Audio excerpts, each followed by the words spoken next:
Peace, greetings to you all. It's your brother Naheem, BKA Lord Abba, aka Mr. Just the Facts. We're gonna have a post debate discussion. Our brother Dr. Logic had a debate with a brother by the name of Omawali Africa. Can reparations in America be achieved without Pan-Africanism?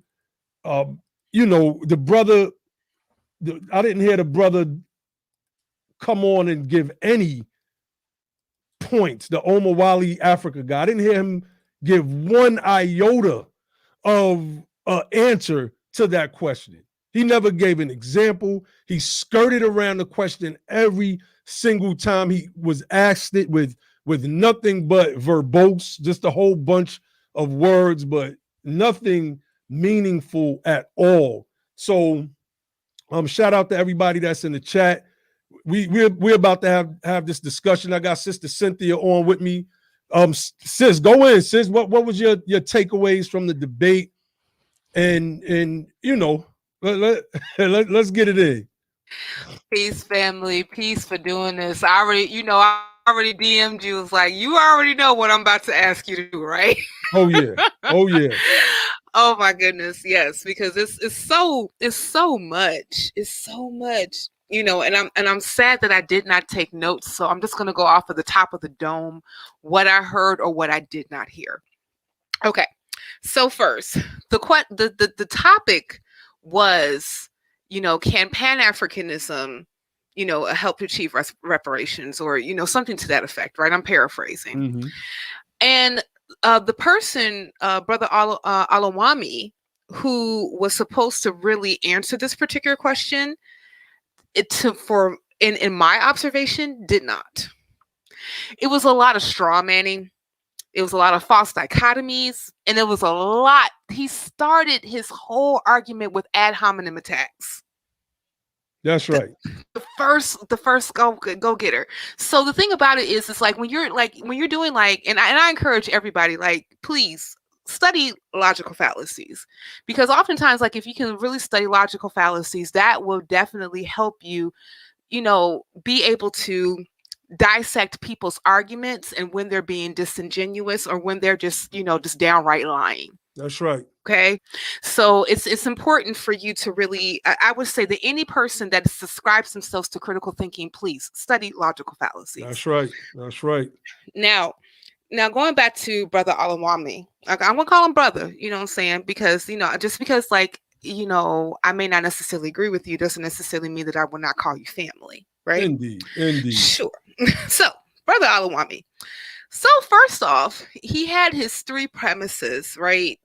Saying that, that any person who subscribes to the ADOS ideology, rather, is not, basically, adjacent to intellectualism. They're ahistorical. They are, they come up with really bad arguments, et cetera, et cetera.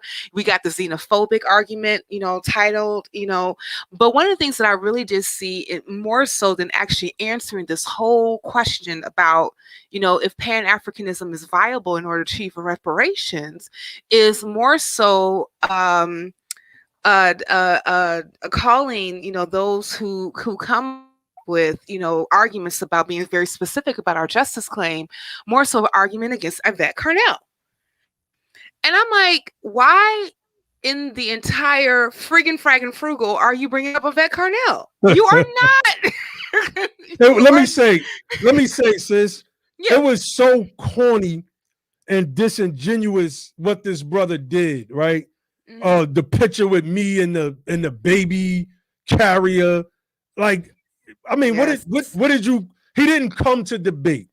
He just came to do a bunch of shaming and ad hominem attacks and try to score points and laughter to give the pretense that he won the debate, because he couldn't possibly provide an answer to the debate topic that he himself set up. Right. He said that he came up with that topic. So it just showed that he's corny. The sister Jessica, what's her name? Jessica Ann Mitchell. Yeah, Jessica A. What's it? Mitchell AOR Mitchell AOR Mitchell. Sorry, y'all. I've been drinking red wine. AOR Mitchell. What I've was in the noticed. chat. What I've noticed is that she's always in the chat, right? She's like a mole that works in the darkness and underground, doing dirt, if you will, right? Digging dirt, and then stumbles out into the light with dirt clearly on her forehead, showing that she has no real argument. All she does is come to support what the panties are doing.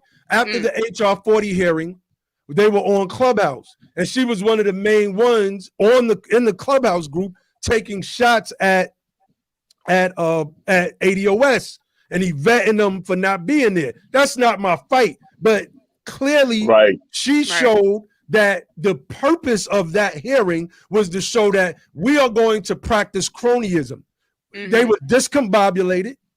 The Republican coons that were on the Republican side, the conservative coons, they were very well together, even with their lies. It was very well coordinated, etc.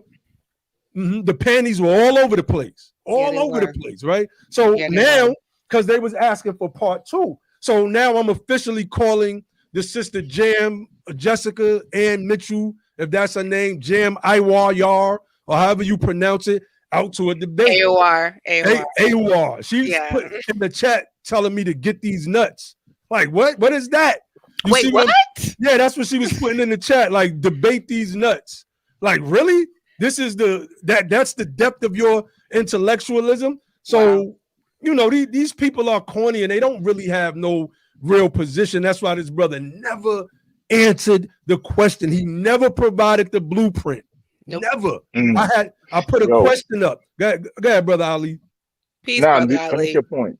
Peace, fam. Peace. Yeah, I put a question up about precedents, and he just danced around every single question. So what we were dealing with is a bunch of intellectual dishonesty, and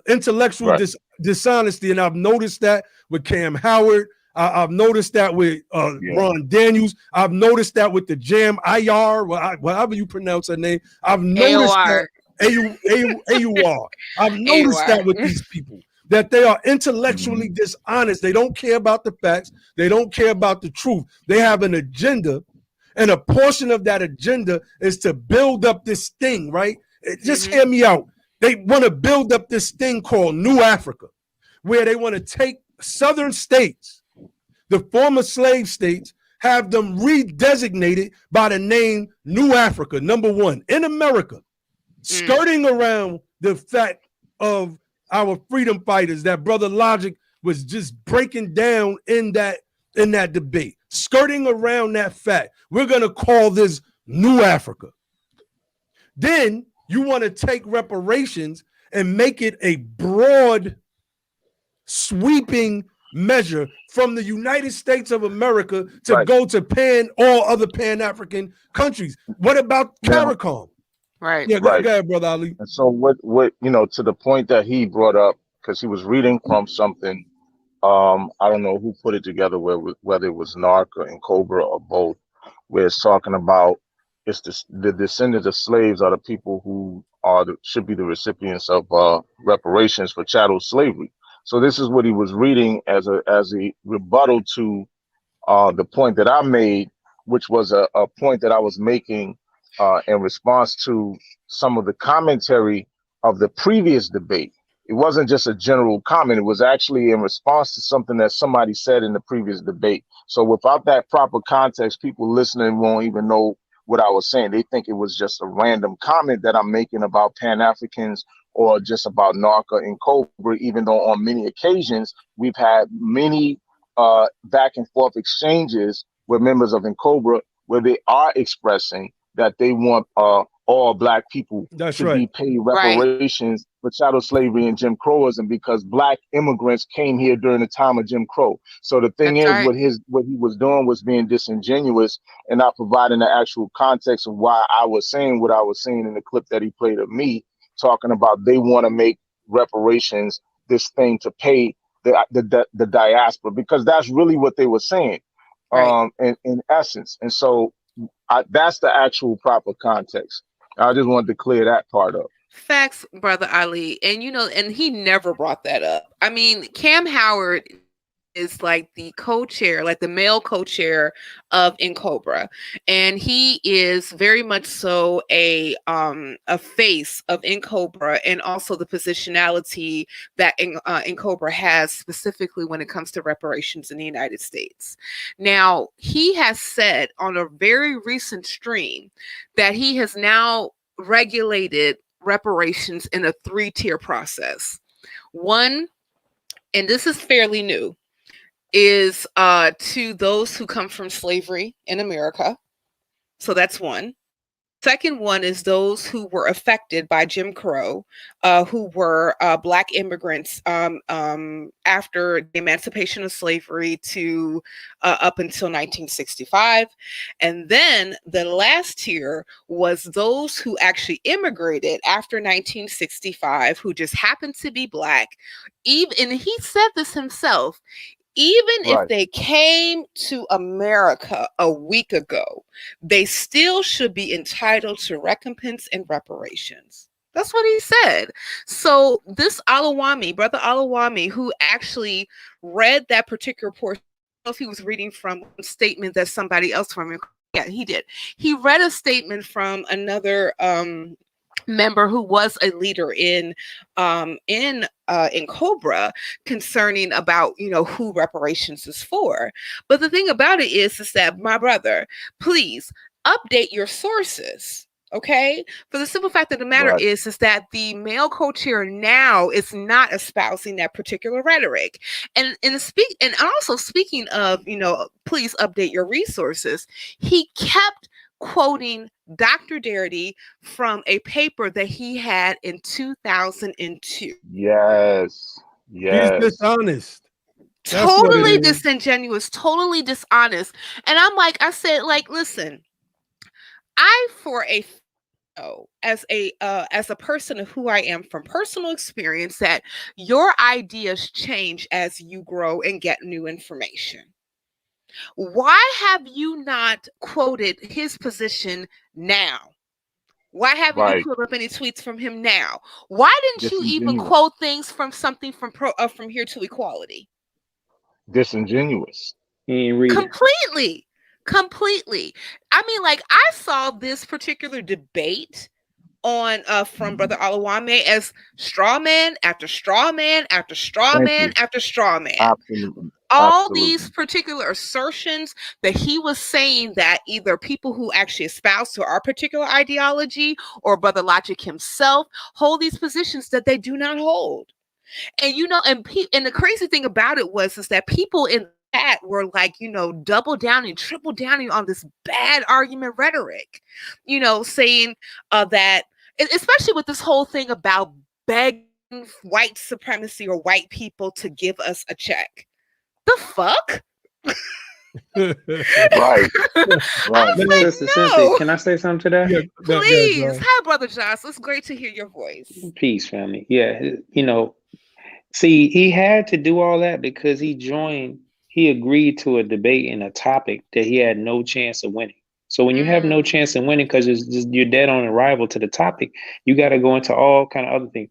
Let's just keep it real. He was using that as a platform because nobody really knew who he was like that. So he was using that Logic Supreme and BTP and the name of, even when people want to throw ADOS and use Carnell up in there, he's using that so people can kind of bring some attention his way, because people aren't listening to the Pan-African stuff. I give him credit for his PowerPoint skills, his cartoon making skills, his meme making skills, and all that. I give him credit for that. I will give him credit for that. And you mean the swiping of cartoons that he got from Tariq Nasheed in his PowerPoint? Exactly. Yeah, because that's what that was. Go ahead. Yeah, he had a couple new ones he made in there, but I'll say this: when you come to an argument that you already lost before you even get started, that's the kind of stuff you have to do.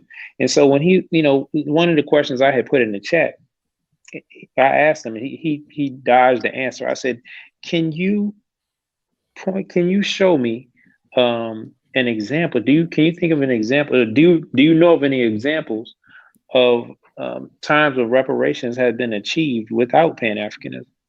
Mm. You know, and he And he said, and said what did no. he say? He No, he said dodged he every dodged the question. answer. He dodged the did. answer. He said what he. You're right, Ali. He said no, but he didn't say it explicitly.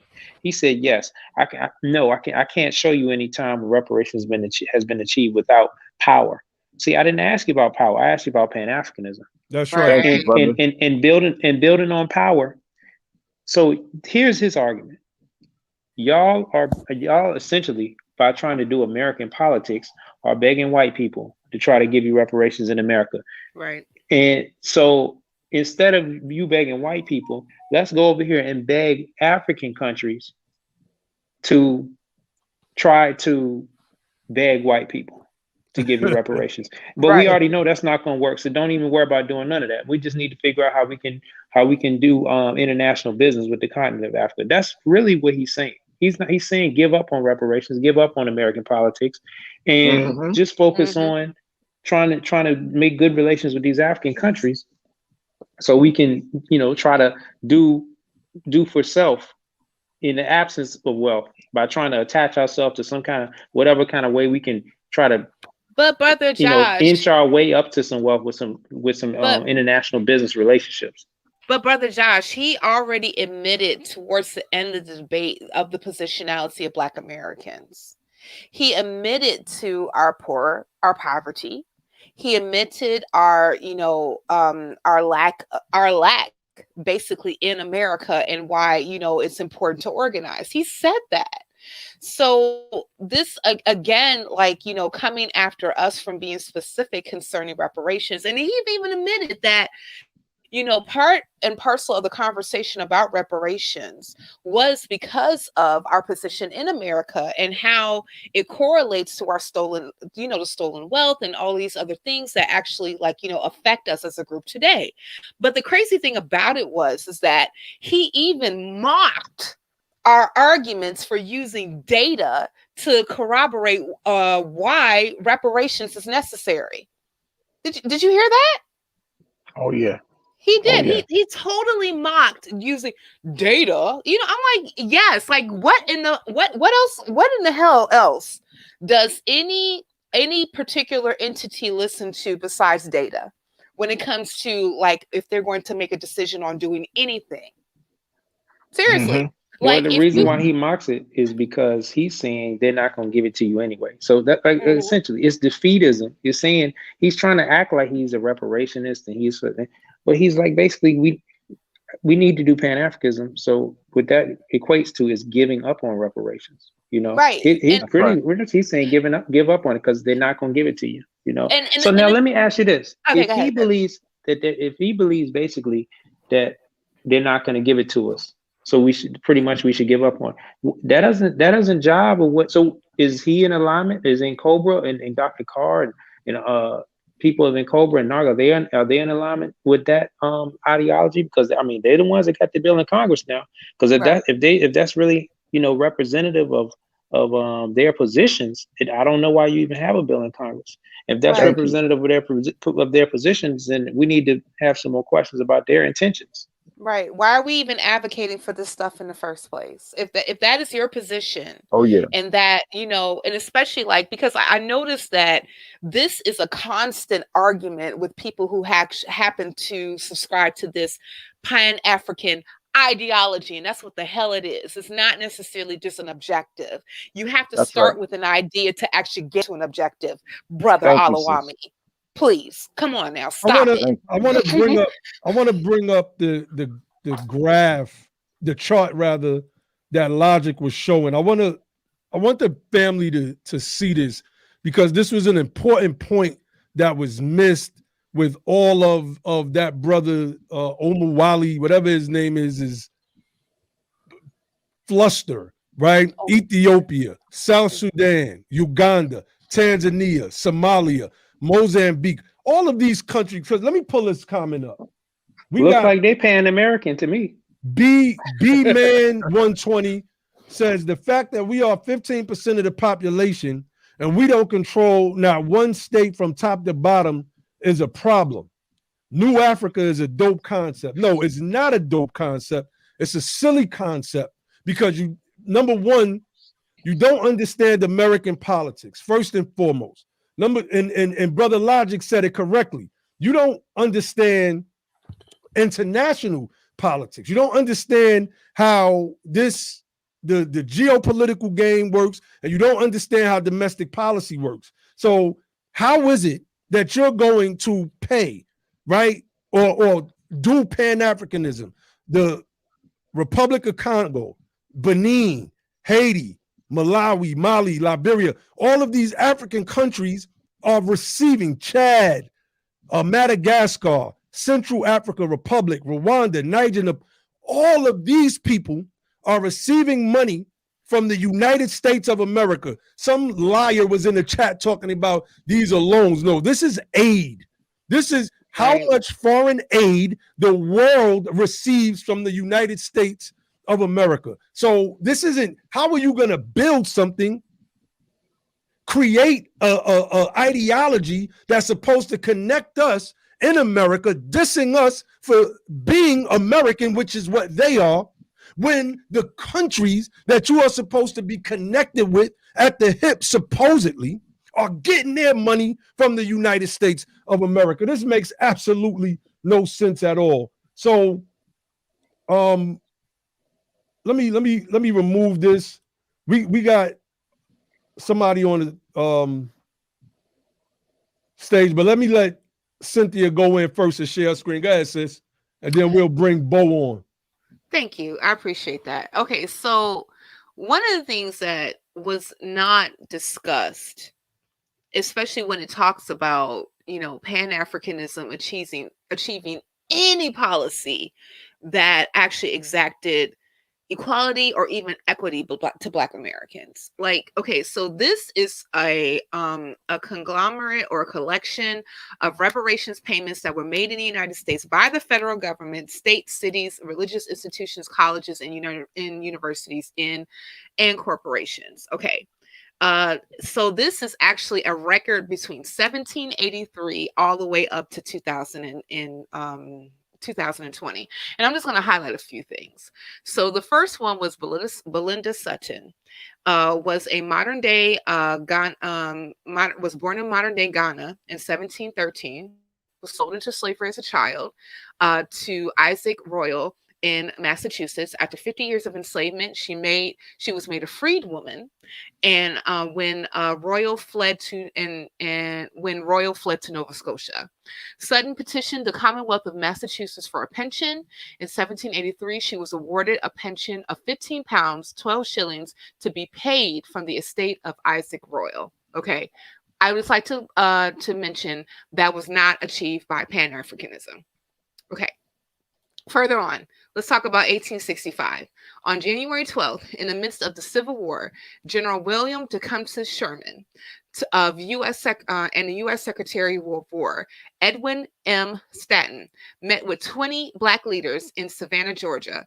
4 days later, General Sherman issued Field Order for number 15, stating that Black people would receive a mule and not more than 40 acres of coastal plains of South Carolina and Georgia. By June 20, roughly 40,000 Blacks had settled on 400,000 acres of land before Confederate land orders aided in the new Johnson administration, stating to take back their land.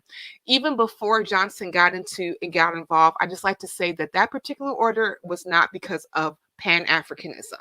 That's right. Let's even go. There's no Pan-Africanism in anything American policy. Zero. No, that's why the brother couldn't answer the question. Go ahead. It's not. There's a couple of more policies. Let's go about this. 1934, Congress passed the Indian Reorganization Act, with authorized $2 million a year in appropriations for acquisition of land for Indians, except for the state of Oklahoma and the territory of Alaska until 1936. Congress made appropriations until 1941 in the total of $5.5 million. I just like to say that that was not from an international push. Okay, let's go here. 1946, Congress created the Indian Claims Commission to hear fraud and treaty violations claims against the United States government. The commission was adjourned in 1978 with the pending cases transferred to the United States Court of Claims. By this time, commission had adjudicated 546 claims and awarded more than $818 million in judgments. Like to say that did not have to do anything with an international push. That's okay. right. There was even one to say that there was like a one considering over $1 billion for Native Americans that happened from Alaska, that was awarded to Native Americans that actually was settled in Alaska, had nothing to do with any pan anything. These were all policies that were exacted from the United States because of a wrong that was done to a certain group of people. And again, I brought up this in the chat, and I know that other people have brought this up too. Have you all noticed that there is never smoke for CARICOM? That's right. Never. That's right. Never, sis. Ever. And CARICOM will tell you, and I brought this up on my program before. This was brought up on other programs previously. On CARICOM's own website, they say that they advocate for reparations for Caribbean people, for people who come from descendants of slavery from the Caribbean. Not right. and they will tell you if in and a matter of fact that and I brought this up on your program that we did this post-debate discussion last time when the president of ADOS Chicago wrote to CARICOM and asked them about advocacy for African Americans concerning reparations. That's right. They said that we don't do that. However, you have organizations in America that actually advocate for African Americans for reparations there. So they all say, and even though Pan-Africans talk about, like Dr. Ron Daniels said this, Dr. Ray Wimbush said this, they all got doctor's child. Dr. Carr said this, that they all talk, have luncheons. Even Dr. Warrell said this before he passed about, them working with CARICOM and all these other things, but they never ever convinced since the inception of CARICOM to advocate for African Americans specifically for reparations in the United States to come from chattel slavery. That this has never happened. So what are you talking about? What is the exchange here? And especially and I'm not mad, like even what Brother Logic said. He said, I have no issue with CARICOM being specific about their claim. Nope. I'm about justice everywhere, and I'm the same way. And we all said this too. And and I kind of found it funny that Brother Alawame was very selective about the clips that he decided to play to actually, from his narrative about where position, where Brother Logic specifically's position stand, which had nothing to do with Brother Logic. Barely had anything to do with Brother Logic's position. Because one of the things that I even said that on your last position, stream, and I said, let me just get this out, is that we're not ever saying that screw Africa or fuck Africa. We're just talking about actually achieving our particular justice claim here, so that we can actually achieve our position. What our position is that you already acknowledge that we possess, because, and even though you shit on data, you shit on our arguments, you shit on exactly being very specific about what that is, what that actually includes, talking about we're xenophobic or we're this, that, and the third. Totally strongman, totally a strongman argument.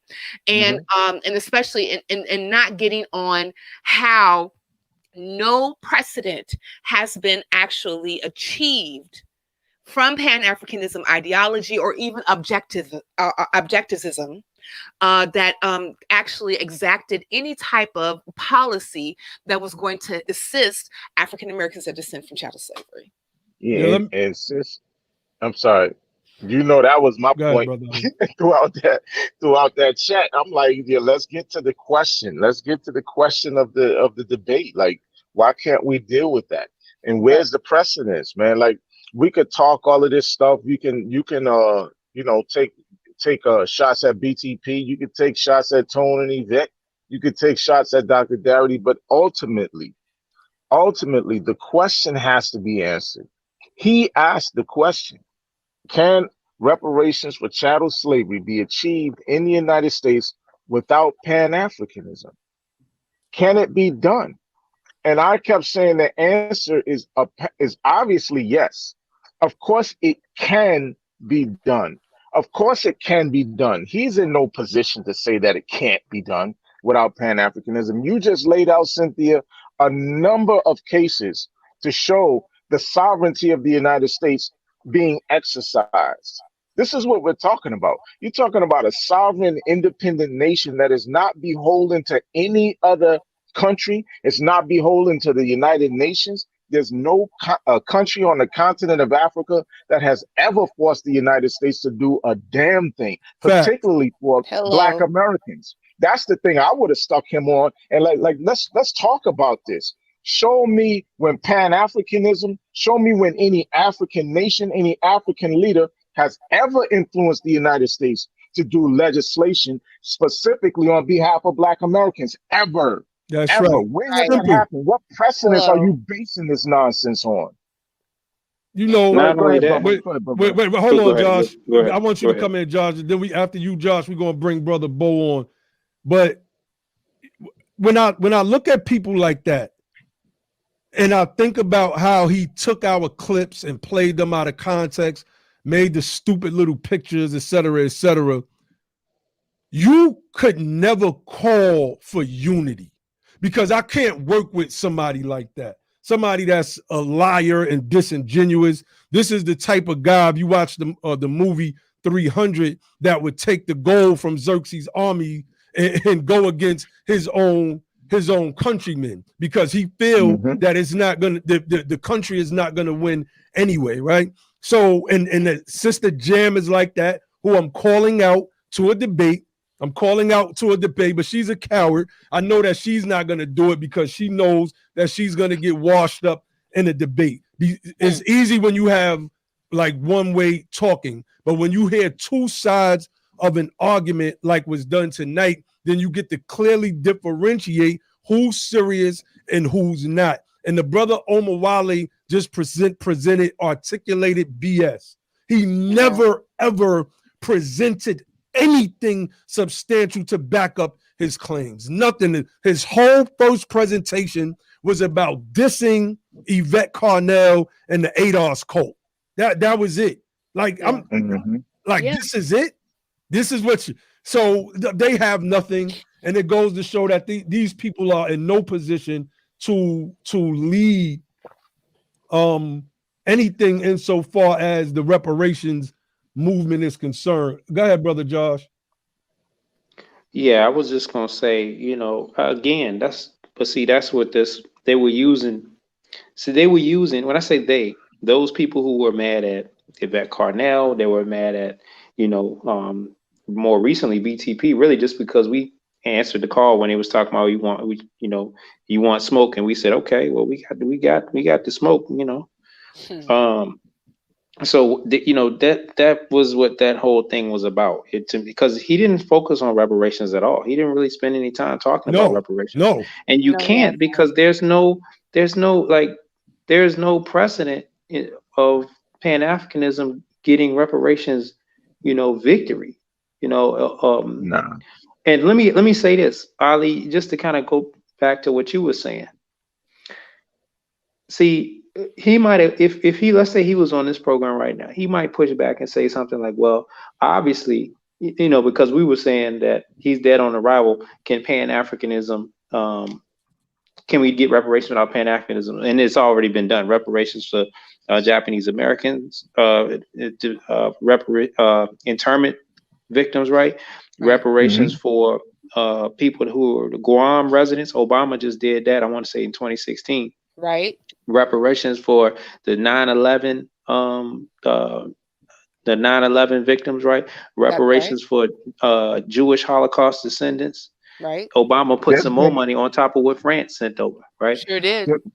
Reparations for various Native American tribes. So he'll probably rebut that and say, well, obviously I was talking the context of us, of Black folks. Well, then I'll say, okay, well, there was reparations for the people of the descendants of the people who are Of victims Rosewood. of the Rosewood massacre, right? That's right. So And there's let me precedents for Black let me Americans, add this one. descendants There of freedmen getting reparations. Go ahead. That's right. I think right there in Chicago, sister, you could speak on this. There Right. was a reparations thing that was supposedly put in place for the victims of police torture in That's the city right. of Chicago. That's right. It was Burgess. Burgess was taking different people that and torturing them into confessions. Hmm. That's And right. even though right, and they were not committing these things, and then of course like they were being convicted, thrown in jail, things of that nature. And so they ended up actually getting a monetary compensation for for what happened from when they were actually taken to this particular undisclosed place. I forgot specifically where it was, but yeah, they Hmm. were being tortured into confessions, and they and ended up coming into light. And then they ended up getting, a recompense, a reparations, from the city of Chicago because of him. And let's not even talk about. Let's also talk about the Tuskegee experiment. That's right. The men who were part of that particular that particular experiment, who were infected with syphilis and not treated, and this was like a 30-year experiment that I was actually done, ended up settling Right. for $10 million, right? That's right. And the thing about and all these things are just to say that every time that there was a considered quote unquote reparations agenda or claims that was done specifically in the United States, it had nothing to do with the diaspora. Even That's a when it fact. even when it came to us reparations that actually happened with different Black folk, right? Like the first one that I talked about was a freedman who actually went after a pension. That had Hmm. nothing to do with the diaspora. What happened with That's right. Tuskegee had nothing to do with the diaspora. And also too, and of course, like I talk to different people who are in different countries in Africa and things of that nature. And of course, you guys already know my mom's an immigrant, right? And Hmm. we talk about these particular things, especially when it comes to policy for African Americans, specifically that come from chattel slavery and reparations, right? But the Hmm. thing about it is that I would even tell them, like, I remember I was talking to one brother who was from South Africa. He said, we supported, Black Americans in their protests after George Floyd died. And I appreciate that. And if anything, like I would say that yes, if you want to talk about an international push for policy specifically like reparations for Black Americans that come from chattel slavery, I welcome it. But the thing Hmm. about it is that a Pan-African framework is not going to exact from happening. And the reason being is because there is no historic reference where reparations was ever done for any group that came from a Pan-African framework or sensibility ever. Hmm. Hmm. Indeed. Look, let's get Brother Bo on. Let's see what Brother Bo has to say. Yeah, Peace, I just bro. peace to y'all brothers. Peace, peace. Peace. When we look at this whole Pan-African debate, we have to differentiate between Pan-Africanism as it relates to the continent of Africa with continental Africans, and as it relates to African Americans and the diaspora in America, because it's two different conversations that are being had, right? If you ever go into those debates amongst Pan-Africanism and the different components of it. So on a continent, I would say that it's more so about different countries uniting or whatever to form a certain just a block, a unified block, right, within the continent of Africa. And it's a political debate. So there's room for ADOS and African Americans, right, to coincide and coexist with those people trying to accomplish trying to accomplish whatever it is that they're trying to accomplish on the continent. May it be with working through the African Union or whatever it may be, because our interests don't conflict. But what you see is that when you look at Pan-Africanism through the spectrum of African Americans and people in the diaspora, they really have no agenda. They really aren't working towards anything. It's just a movement based on pure emotionalism, and everything they have is rooted on a fantasy world ideology. They don't even really have a pathway or even want anything, because they're not even speaking to even issues on the continent of Africa that if we were hypothetically to repatriate back to Africa, that we would even they're not working with any government agencies. They're not speaking. Absolutely. They're not speaking to issues that actually affect Africans on the continent of Africa, may it be through oppressive dictatorship regimes or whatever it may be, those problems over there. Their whole thing is trying to evoke emotions from Black Americans and create this fantasy world that doesn't exist, where they can place themselves at the helm of it. And that's right.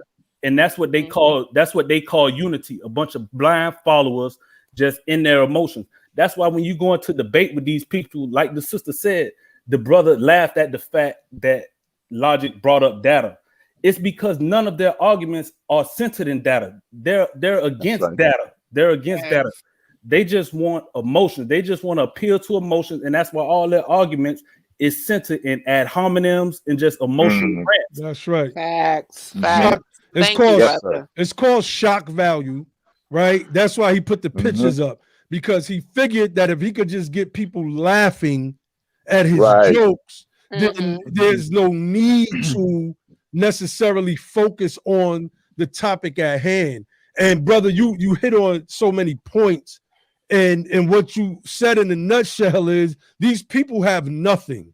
And the fact of the matter is they are a distraction when it comes to reparations. That's why somebody like Jam won't have that debate at all, right? She wants to sit on the sidelines and throw shots and throw digs. But the thing that we have to realize is that NARC and then Cobra purport to be reparationist advocacy organizations. And in doing so, they have positioned themselves close to the levers of power. Now, they didn't have any of this power when the first quote unquote Black president, who has a Kenyan father, speaking of Pan-Africanism, was in office for 8 years. The bill that is HR 40 languished session after session after session. It recently got traction, right? So because of how the reparations argument is being framed in this country right now, and now it has been a part of the mainstream dialogue for the past couple years. So the Pan-Africanists see this, and what they have done, the little bit of them that there are, they have come together and they are leveraging their proximity to the levers of power to put themselves on the stage so that they can try to present themselves as the front persons for a reparations claim.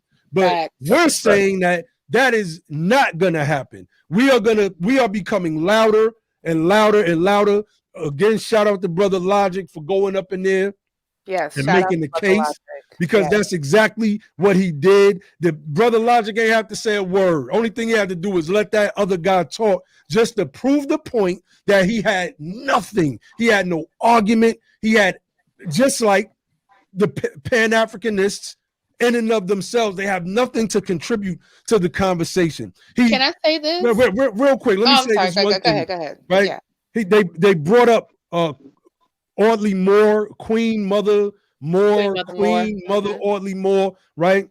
And they made it seem as if she was the beginning of reparationists in the United States of America. They claim her as a beacon of what they're considering Pan-Africanism, right? But her early positions was rooted in specificity for our people who were formerly enslaved, Facts. the living That's right. freedmen, the Facts. descendants. Before that, you had abolitionists all in the North who were reparationists. We pulled up sources from the 1800s on our program. Look through our main page, Be the Power, and you are going to find that video where we're talking and discussing and rebutting James's claim about the term reparationist. These people are not only intellectually dishonest, they are intellectual cowards that hide behind screens, etc., etc. So yeah, go ahead, sis. Not only that, it's Callie House. He ain't see. Yes. That's right. Skip right on over Callie House. Callie House, that's Sure right. did. Thank That's you. right. And We Callie talked about her House on that last program. right. And Callie House actually, like, she was advocating for pensions for freedmen. That's right. She was not advocating for pensions or reparations from people from the diaspora. She was specifically speaking on ex-slaves that they were not being paid. They did not get economic relief, you know, for all the labor that they have contributed to the country to build the economic floor of the United States. Okay. And you know, and Pan-Africans love to talk about Callie House. They love to talk about Queen Mother Moore. They love to talk about all these particular people. They love to even bring up what's his name? I keep on forgetting his name. John Henrik Clarkson? John Henrik Clark. John Henrik Clark. John Henrik Clark. And I've listened to John Henrik Clark previously talk about specifically about nationality and how it's important to know about identity and how he actually rooted that particular conversation in what it is to be an African American or Black American or a person who is from here. Okay. Right. You know, so like oftentimes I find like a lot of these particular arguments like so disingenuous and so ahistorical. And the thing about it is like they tout that particular positionality on us, right? Those who are actually very specific about where reparations should go, specifically in the United States, who it should actually affect as far as like our position in the United States. And we use data, including historical reference, to actually support our argument, right? And then and then all of a sudden, like it gets completely strawman or turned around into something that it is not, like xenophobia. That is totally like, you know, like their go-to.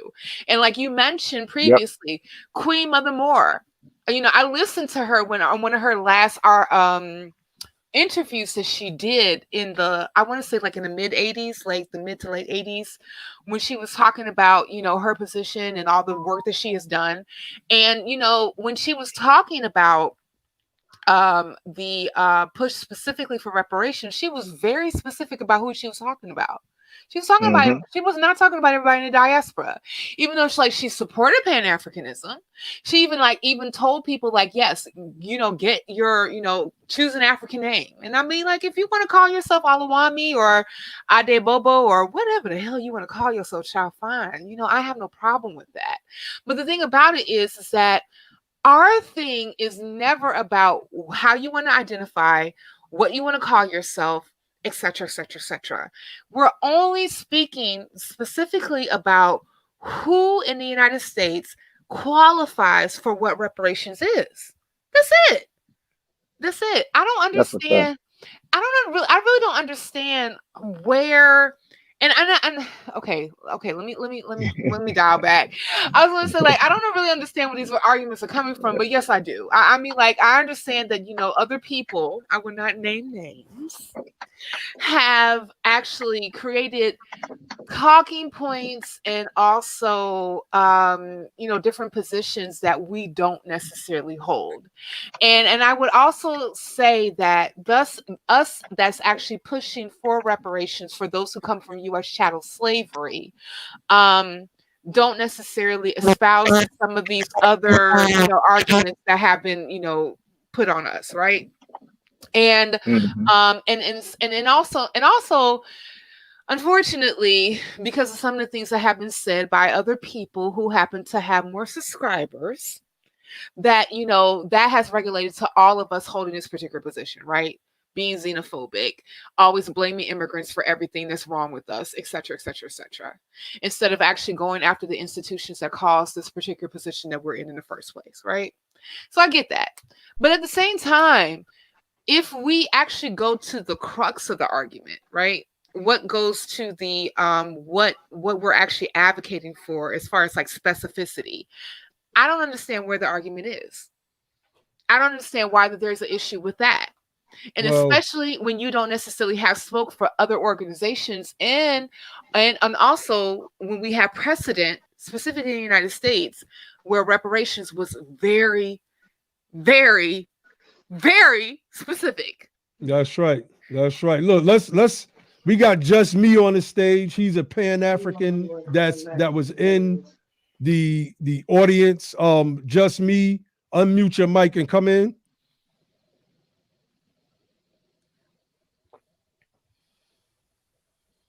Does his camera work? Just Me. Check 1 2 1 2. Just me. Just me. You in the building? Does your camera work? The mic? Does the mic work? The camera work? The camera, no, but can you hear me? Yeah. Yeah. Okay. So there's a lot I could say. I don't even CARICOM. Just so we're clear, we do understand CARICOM. They're reparations. Or I'm sorry, they're Pan-Africanists, right? Yeah. Do you mind if I ask you a question? Because I don't think that Omar Wale actually answered the question he posed. Okay. Maybe you can do it. Can reparations be achieved in America without Pan-Africanism? And if no, why? Personally, I believe more in global reparations. I do believe we're owed and exclusively owed.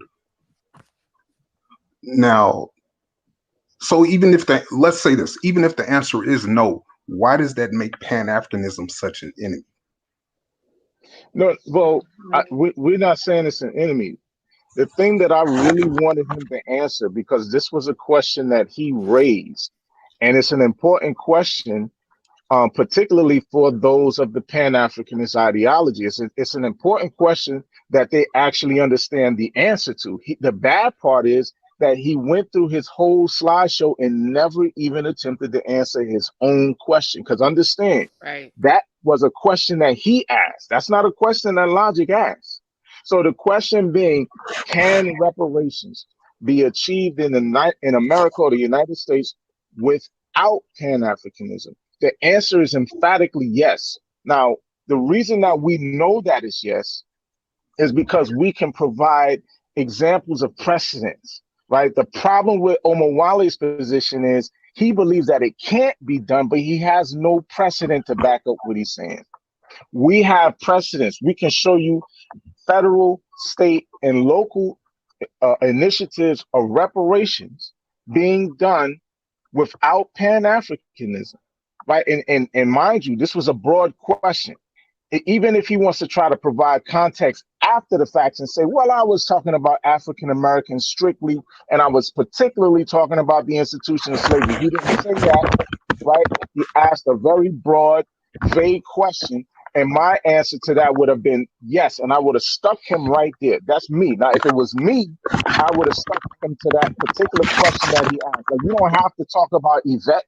We don't have to talk about ADOS. You don't have to go into none of my tweets. It's me and you talking right now. The question is, can reparations be achieved in America without Pan-Africanism? The answer emphatically is yes, because we can show that it has already been done.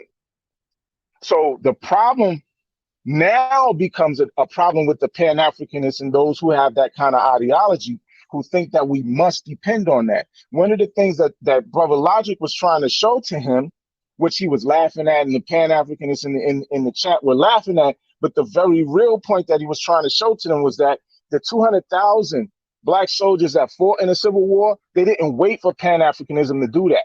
They did that because they understood that their lives were at stake at that very moment, and that they needed to act as men for the salvation of themselves and their people right then and there. They didn't wait for no Pan-Africanism to help them. The passing of the Reconstruction Amendments, the Civil Rights Act of 1866, 75 or 77, whenever that was. You see what I'm saying? All the way up into the 60s. Nobody was waiting for Pan-Africanism. They did what they had to do. And so we can't say that reparations, which is an act of politics, reparations is going to come by way of political engagement. You can't say that engaging in politics is something that we can only do by way of adopting a Pan-Africanist ideology, because that's never, ever been the case. And there's no precedent to prove that. So go ahead, brother. You could build your case. Okay. Now, I hear all that. I get it. Again, my thing.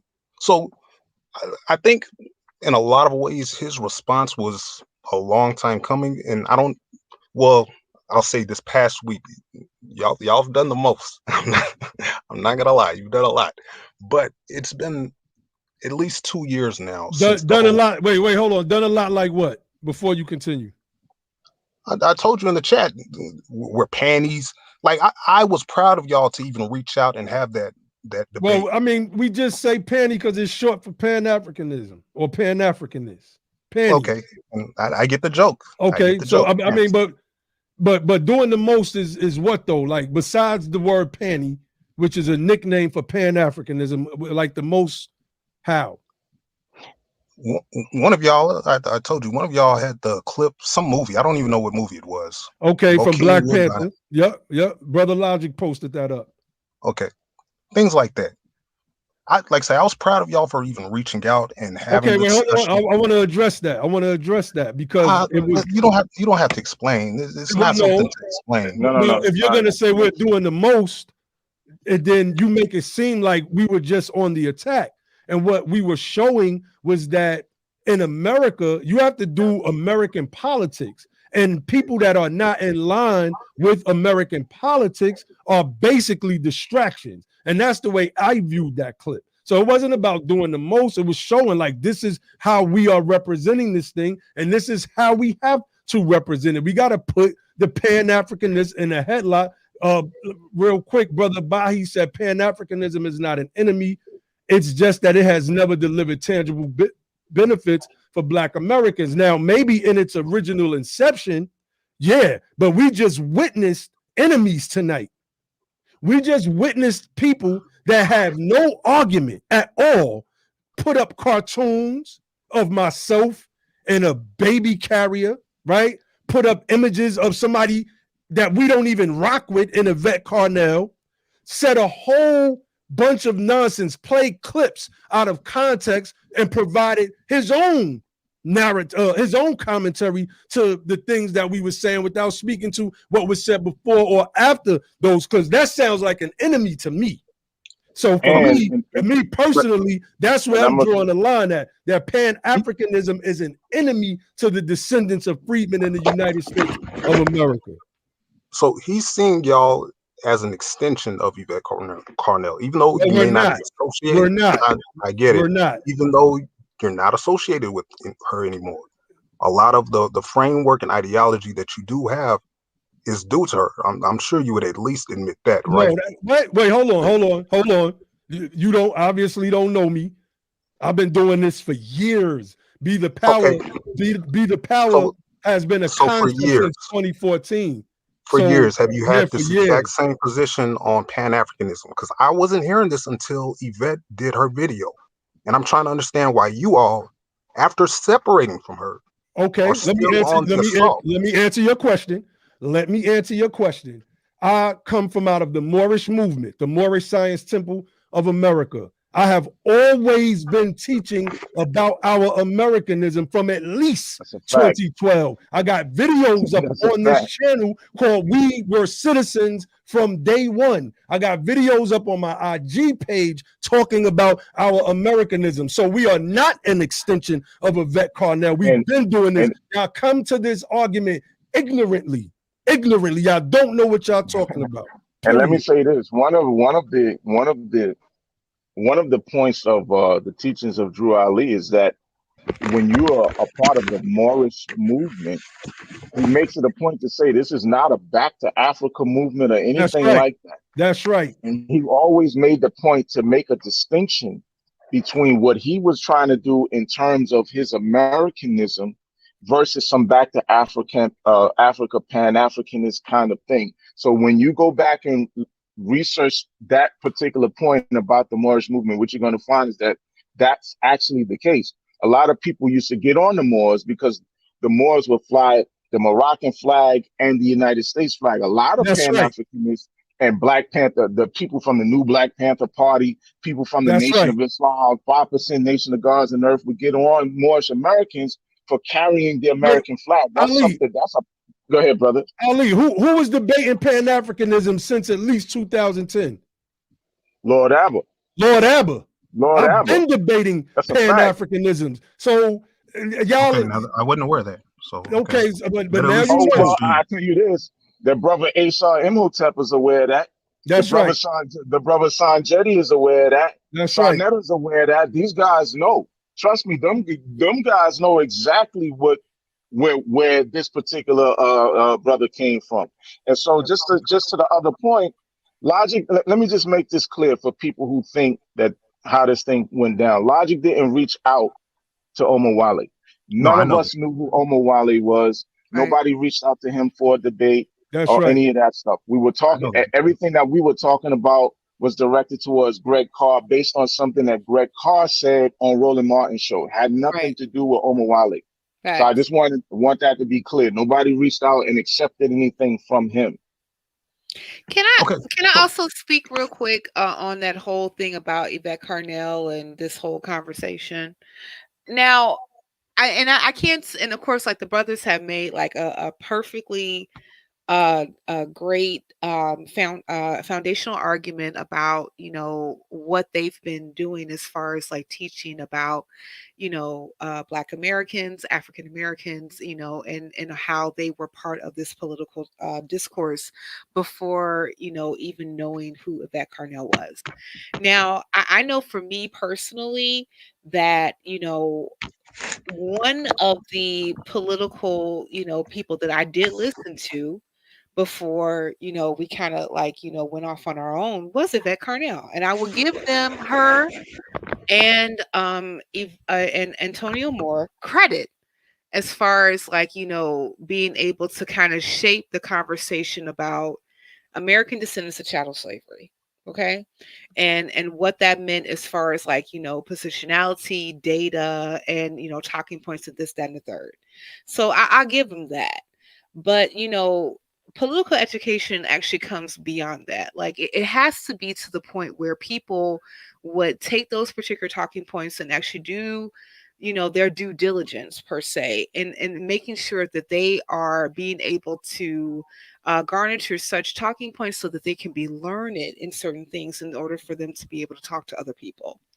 And they and the fact of the matter is that they don't own the conversation specifically on what reparation is and who it represents in the United States. They don't.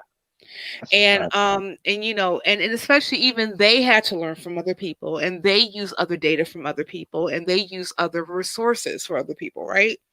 And the same thing that we can actually say in this particular space, that's where we are living right now.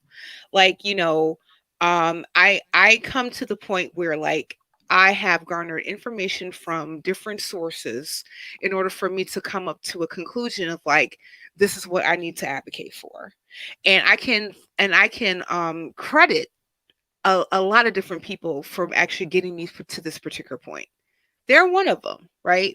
But because of other things and disingenuousness and and just me, I've listened to some of your videos specifically about logical fallacies that Yvette Carnell has presented, and I agree with them. So there's no reason to actually get into that. But I think that at the crux of the matter is that when we're talking about this specific debate that came from Brother Alawami, Africa, versus Brother Logic Supreme. We're talking specifically about Pan-Africanism being a proper vehicle for exacting reparations in the United States. And what I would actually use as a crux of the argument when it comes to is this a viability is precedent. And if we're looking at, and I put in the chat a link of the different policies and or lawsuits that have happened where reparations was awarded or was even alluded to in the United States. Every last one of them that I went through, even including those that had to do with African Americans, none of them had anything to do with Pan-Africanism. Not one. That's right. No, and I mean, like, and as far as, like, Pan-African as an ideology is concerned, or even an objective, as Brother Alawami tried to espouse, is fine. And if you want to, call yourself African, or even, like, put your identity in a continent, okay. I mean, like, if that's what you want to do, fine.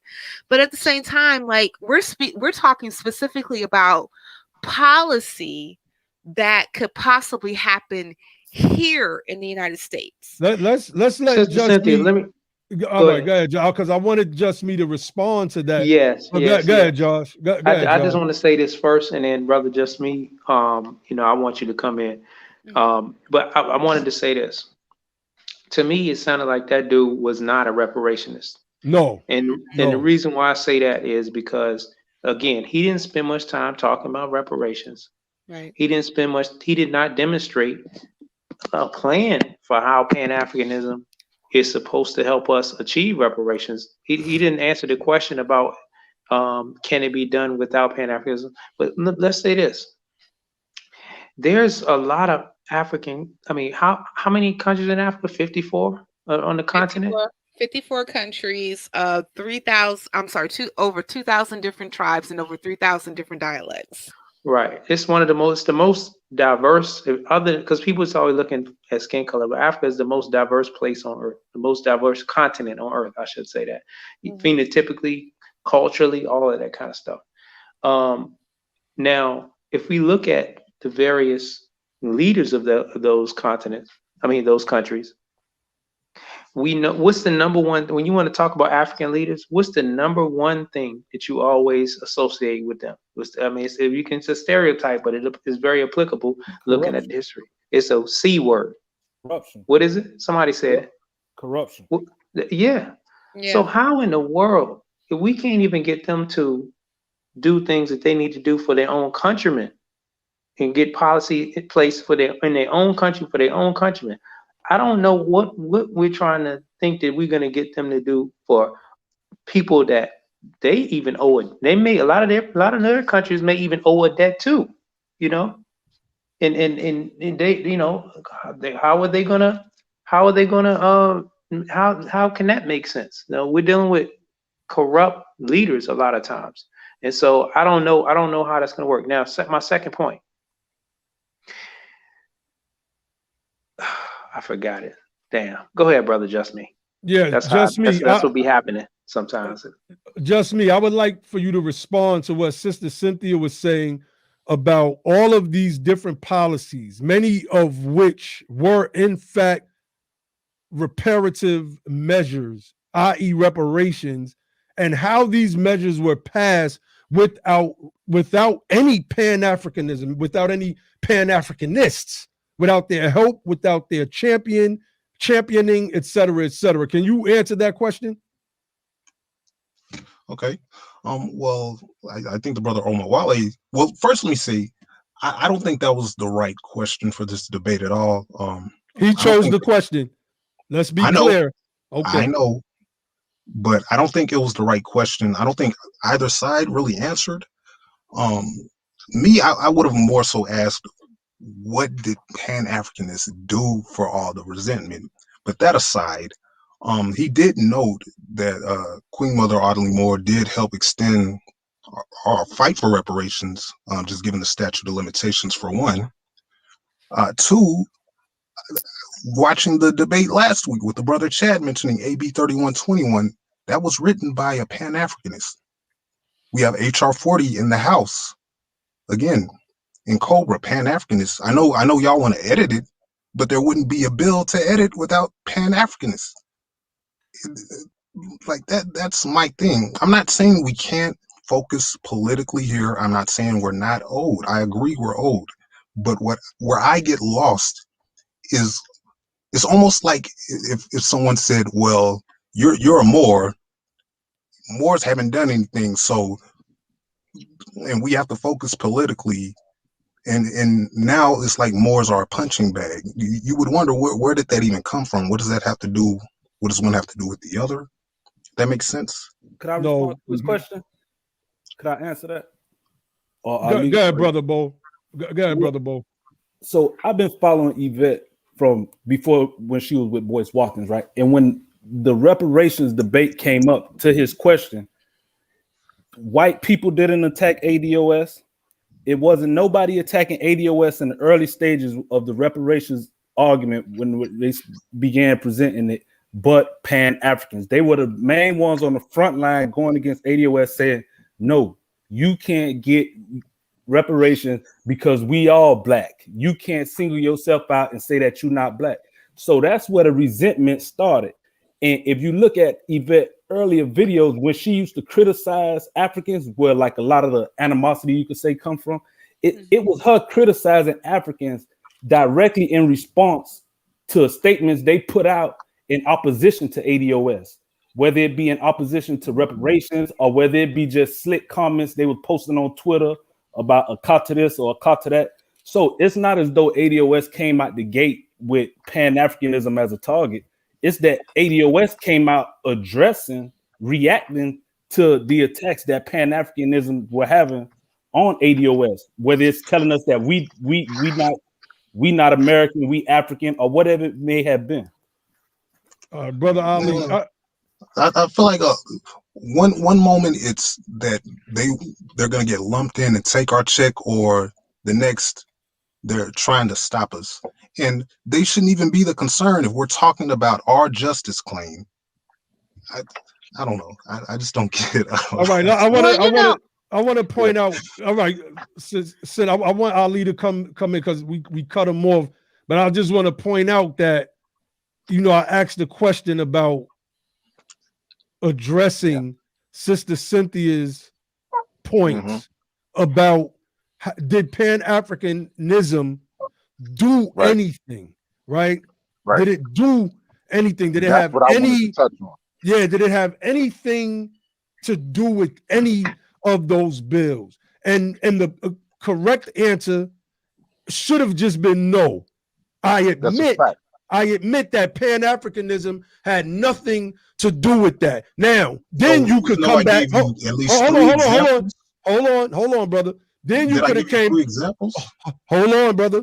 Then you could have came back and said, but HR 40 was in fact drafted by Pan-Africanists, right? Then we could have started a whole new form of the argument. And this is what I'm talking about when we're dealing with people that don't want to face the reality that Pan-Africanism is really a nothing burger at the end of the day, because they can't just admit to the fact that no, it's been irrelevant. It's been irrelevant in our whole entire existence. After Dr. King died, then Pan-Africanism starts to kick up. Dr. Clark highlights this in the documentary A Great and Mighty Walk. He tells you how Pan-Africanism failed in so many ways. He spoke to the fact that Kwame Nkrumah, they used to hang out at nightclubs in Harlem. Next thing you know, he's the ruler of Ghana. And then Dr. Clark, speaking about how the state of Ghana failed under Nkrumah, said we kept saying we wanted power. We wanted power, and when we got our hands on power, we didn't know what to do with it. And they lost it. Then what Dr. Clark did was he could never give an example of an African success story. He gave an example of what the Japanese did after being decimated by 2 atomic bombs on their land. Like we have to be honest in this conversation. And I think maybe somebody like you may be a sincere Afrocentric that doesn't understand the political chicanery that's going on behind the scenes with sisters like Jam, with the group NARC and the group in Cobra. You might not understand that part of it. So you asked. And let me just say real quick. No, go ahead, make your point, because I don't want you to forget. Go ahead. Okay, so you asked how's Pan-Africanism helped, right? I asked at the beginning, whenever I first jumped on, does everyone understand that CARICOM are Pan-Africanists, right? I just added a link in the chat of CARICOMreparations.org from February 18th of this year. Oh, okay. Oh, okay. Hold on. Let me finish. Okay, go ahead. You asked, I want to answer. Reporting on the HR 40 hearing, and you all tell me they own their focus is themselves, and yes, it is, but that doesn't mean they're not paying attention and inspired and fighting for us. So is that not Pan-Africanism at work? Why would they share that with the Caribbeans whenever their justice claim is in the Caribbean? Brother Just Me, let me ask you a question. Has CARICOM changed their position on who exactly they are advocating for when it comes to reparations for Caribbeans? Have they extended that to African Americans in the United States? They have not. Okay. So one of the things that I think that is a missed conversation piece when it comes to when we're talking about reparations in the United States is that when we're engaging in people who have an ideology of Pan-Africanism, that we are missing the point when it comes to exactly who gets what. Now, reparations in its definition is about redress and repair for a person or a group that has been injured in some particular capacity. Can we agree on that? We can. Okay, great. So since we are talking about a party who has been injured by a specific thing, then we are also referring to how we address that particular injury. Can we agree on that? We can, and I think that's where we start getting lost, but keep going. Okay, great. Okay, yes, and I agree. We get lost in this particular conversation about who is the injured party. I think that's what it kind of that's where it kind of boils down to. Like, when we're talking, wait, hold on. Let me expound what I'm saying. When we are talking about people who have a conversation, who have like an idea of who the specific party that we are talking about who is supposed to give reparations in the United States, it is always about how we are looking at who gets what as far as like reparations is concerned. It's never, and the thing about it is that because like I'm kind of on both sides of the aisle. Like I said, I'm a daughter of an immigrant, and like I don't necessarily subscribe to talking points that shit on immigrants, but at the same time I have to be very succinct on who I'm talking about when it comes to reparations specifically in the United States. I will not say that reparations belongs to my mother who comes from the United States. She is a descendant of slavery, yes, but she is not a descendant of slavery in the United States. So if there is any type of justice claim for her specifically, it would have to come from the government that is Great Britain, because that was the government that exacted slavery in the country that she resided in, and has affected the ancestors of her. Now, when we're talking about reparations here, It was the United States government that propped up this particular institution, got rich off of this particular institution, and kept going this particular institution. And then not only slavery, we're talking about Jim Crow and policies that came with that, and now modern day mass incarceration. We're talking about the war on drugs, the crack cocaine epidemic, that all had to do with specific policies that were exacted by the United States government on a specific people. So when we're talking about reparations in this particular aspect, it's always going to be about who is the injured party. It's kind of like this. You mentioned in one of your videos when we were going toe to toe with Yvette Carnell, my president of 80 Chicago, Marlon Watson.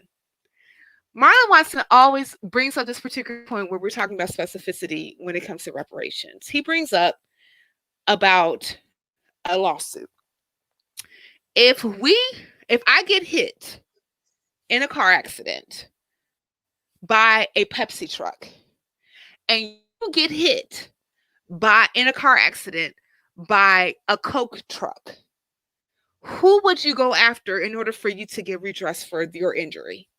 Would you go after Pepsi, or would you go after Coke? You'd go after the one that. Yeah. Oh, yeah. I wanted to say this too. When you think about, he made the argument that the brother what is his name, Olawale. Yeah. The argument that he made was he was trying to put like the lineage argument or the lineage approach to making reparations a reparations claim on the same footing with the Pan-Africanist approach or strategy to attaining reparations, like they're equal or something, And that right there was some type of like marketing, scheme or something, because you can't say that there's no precedence for a reparations program that is just blanket based on race. Just because you black, you get this, or just because you look like this phenotype, or you just because you from this country, you get this. No, it's all reparations programs are based on showing and proving that you have some connection to the victims, whether it be you were a victim directly or you descend from a victim. It's the lineage approach is the whole thing. It's the whole thing. It just because you can say some people who happen to identify or be classified as a Pan-Africanist fought for the lineage claim in the past doesn't mean that the Pan-Africanist, there's a Pan-Africanist approach to reparations where you can make an appeal based off of something that doesn't have anything to do with the actual victims of to the damage that was done. You can't take that and then just say, well, see, this is Pan-Africanism doing. No, your Pan-Africanism should come. If you're gonna talk about Pan-Africanism, tell me how they're gonna help. Again, what he was trying to say was, you people trying to make this lineage claim are trying to beg white people to give you something.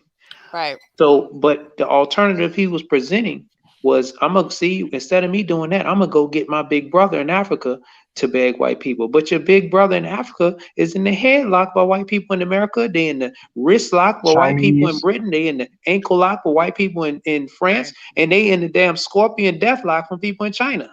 Right.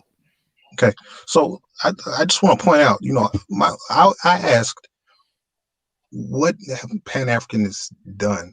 And I pointed out an example of CARICOM, who have a specific. No, but we're talking about for African Americans. Right. Well, I'm bringing it back around. CARICOM, they have a very specific justice claim. Brother, hold on, brother. I gotta interrupt you, because they're amplifying our justice fight to the world, right? No, they're not. They are not. But then the answer. Hold on. That is just not true. Not true. First and foremost, Sister Cynthia got up here and relayed the fact that Brother Marlon Watson out of Chicago wrote CARICOM. I seen that when they posted it on Twitter. And CARICOM specifically said that they were fighting for the Caribbean nations only. Right. The idea that they are Pan-Africanist and somehow what they're doing has some of efficacy over here with our people is a fallacious argument. We're not going to let you get away with that up here. That's just not going to happen. Exactly. And let me just say this Cynthia, real quick, Ali. Sister Cynthia. Wait. I'll leave it waiting for a minute. Go ahead, Don't Ali. forget my thought. These particular bills, right?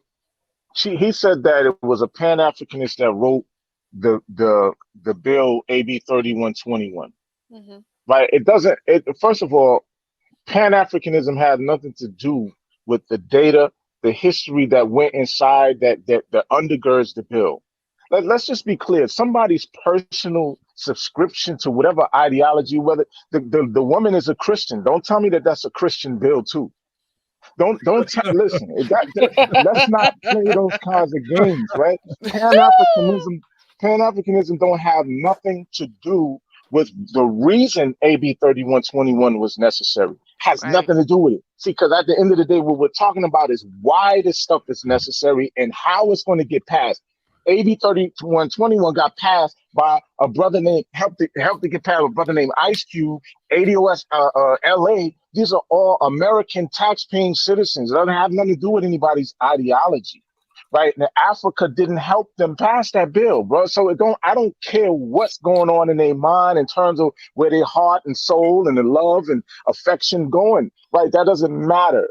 The Pan-Africanism had nothing to do with the passage of AB 3121. Let's be clear and let's not play that kind of game, right? So that's something that Omar Wale got to understand too. Even the fact that some of these people may be Afrocentrists in their ideologies in Narcan and Cobra, that has nothing to do. If HR 40 gets passed, Pan-Africanism and Afrocentrism will have nothing to do with the fact that it get passed. It'll get passed because it has the number of votes that it needs in Congress to get passed. Nothing to do with Africa. Ain't no African nation going to force the United States to do a damn thing for Black Americans. So that is a fantasy and it's a delusion. And you guys are painting a fake picture with that.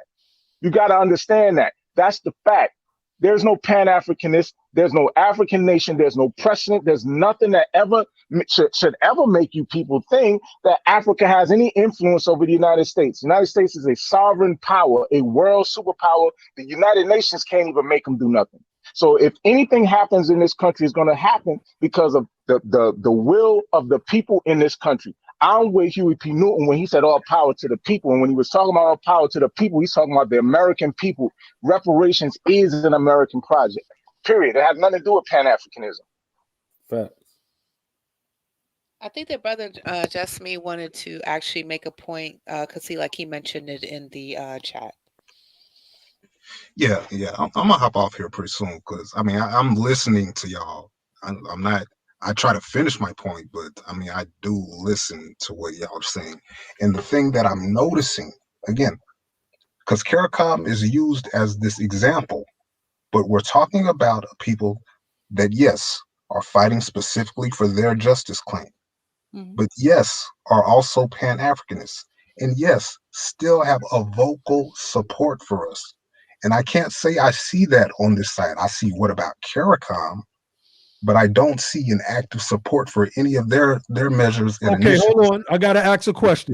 There it goes. Said that. No, I gotta ask you. How many of our videos have you watched on our channels? Be the Power or this BTP Media Group? In full, less than a handful. Okay, we have supported CARICOM's reparations claim vocally on many occasions on our platform. We have. Go ahead, continue. Okay. So pointing all of that out, I don't understand why the conversation keeps coming back to the exclusivity or specificity of who's owed and needs to be paid. Really? That's established, right? Can I can I speak to that if you don't mind? Yes, please. Okay. So the reason why that always comes up is because that's the assault that those of us who subscribe to this particular ideology of specificity of who is owed reparations in the United States actually gets. And the reason why we bring up CARICOM is because CARICOM is very linear in who they are advocating for when it comes to reparations. Okay, even though that they may support, the efforts that are in the United States, as far as like reparations is concerned, or any of our advocacy is concerned, and that's appreciated, right? But it's still, but what we are, Cynthia, hold yes, that. I just got to stop you. yeah, I don't want to say, I don't think it's clear hmm, what they support okay, outside of supporting HR 40. So let's just okay, say that, because we don't know the HR 40 and they support HR 40, and we don't know necessarily if HR 40, the people that they're going to have running that commission, part of those organizations, are going to do something that may help well, CARICOM I outside of was, what their scope is. Hey, well, go what, ahead. but one of the things that I was trying to illuminate is that I'm not necessarily like referring to HR 40 at this particular juncture. I'm more so talking about like, what their position is as far as like who they're advocating for when it comes to reparations. This is an organization that has been set up and perpetuated in order for them to exact reparations for people who are either i.e. in the Caribbean or of Caribbean lineage of slavery. And they are fighting for reparations from France for Haiti, and also the Great Britain for those who happen to be under those particular guise of the government that exacted that institution in their nations. Okay, so that's what they're fighting for. And the thing about it is that like Brother Naheem just said that they support that particular sensibility as far as like who they're fighting for. Even on our particular channel, we have said that too. Like we support any justice claim that is proper, as far as like whomever it belongs to, right? But the thing about it is that I think that one of the things that is missing in this whole conversation is specificity. As I mentioned previously, when I gave the example of accidents that have happened, I get hit by a Pepsi truck, you get hit by a Coke truck. Who what does it look like if I'm going after Coke for hitting you and you're going after Pepsi for hitting me? That makes no sense. Because guess what? Both of our particular lawsuits are going to be dismissed because we're not going after the entity that injured us. And this is exactly what this whole conversation is about. We are talking about this particular this particular entity injured this particular group. And since we are talking about what we are as far as like the injured party, we're going after the entity that injured us, which is the United States government. That and to me that seems extremely extremely like sensible. So in our particular case, if we're bringing up CARICOM, is only reason that we're bringing up CARICOM is because CARICOM is specific about who they're advocating for. It's not to slight them. It's not to demonize them or any of the sort. It's just saying that this is an organization that is fighting for a specific justice claim for a specific group of people. We are doing the same thing. We support them in their efforts as far as like being able to exact their particular justice claim for their group that they have decided to advocate for. We're doing the same thing. That's all we're saying. It has Indeed. nothing to do with slight them, period. Let's let Brother It's Grimm Brother jump Grimm. in because he's been sitting in the background for a minute. Brother Grimm, jump in real quick, brother. Peace. And I'm a little bit late to the conversation. I was having some internet trouble, and but I wanted to address the brother who made the comment about CARICOM. and really the whole thing universally. And y'all know my stance on this, but the thing with the specificity claim that everybody's trying to debunk, and what the brother tried to debunk in the debate last night, I don't see why anyone has a problem with the specificity claim of African Americans. Mhm. And here's why. It was several things. And if I address some things that you all talk about, please stop me. The issue of African American slavery and reparations was no big deal to anyone until the reality of it started being addressed by politicians in this last presidential debate, and with the rise of a specificity claim. And I believe that a lot of our brothers and sisters from Caribbean and Africa who may have been raised amongst African Americans and live in this country basically feel slighted by African Americans finally standing up and asking for reparations for specificity. So with Afrocentric people and our Caribbean and African brothers and sisters, I think that there's an actual amazement and an amazement of disconnect with the argument. So when Brother Naheem, responded to the brothers and using the term "really," it just, it shows that there's no true connection to what we are talking about. So if France enslaved, actually Haiti actually paid reparations to France, but that's a whole other story. Haiti paid reparations to France for France enslaving them. So if the Haitians claim for reparations is to deal with France, and the Jamaicans claim for reparations is to deal with England or the United Kingdom, what's wrong with the African Americans or the descendants of freedmen claim being with the United States? Right. So if everybody is making their claim, make your claim. Let everybody make their claim to the specific European colonizing power that they have been injured by. Let everybody do it. But Facts. you can't go around and be a Jamaican American and have CARICOM fighting for you with the European powers, and then come over here and call me a xenophobe because I'm making my specific claim from the United States.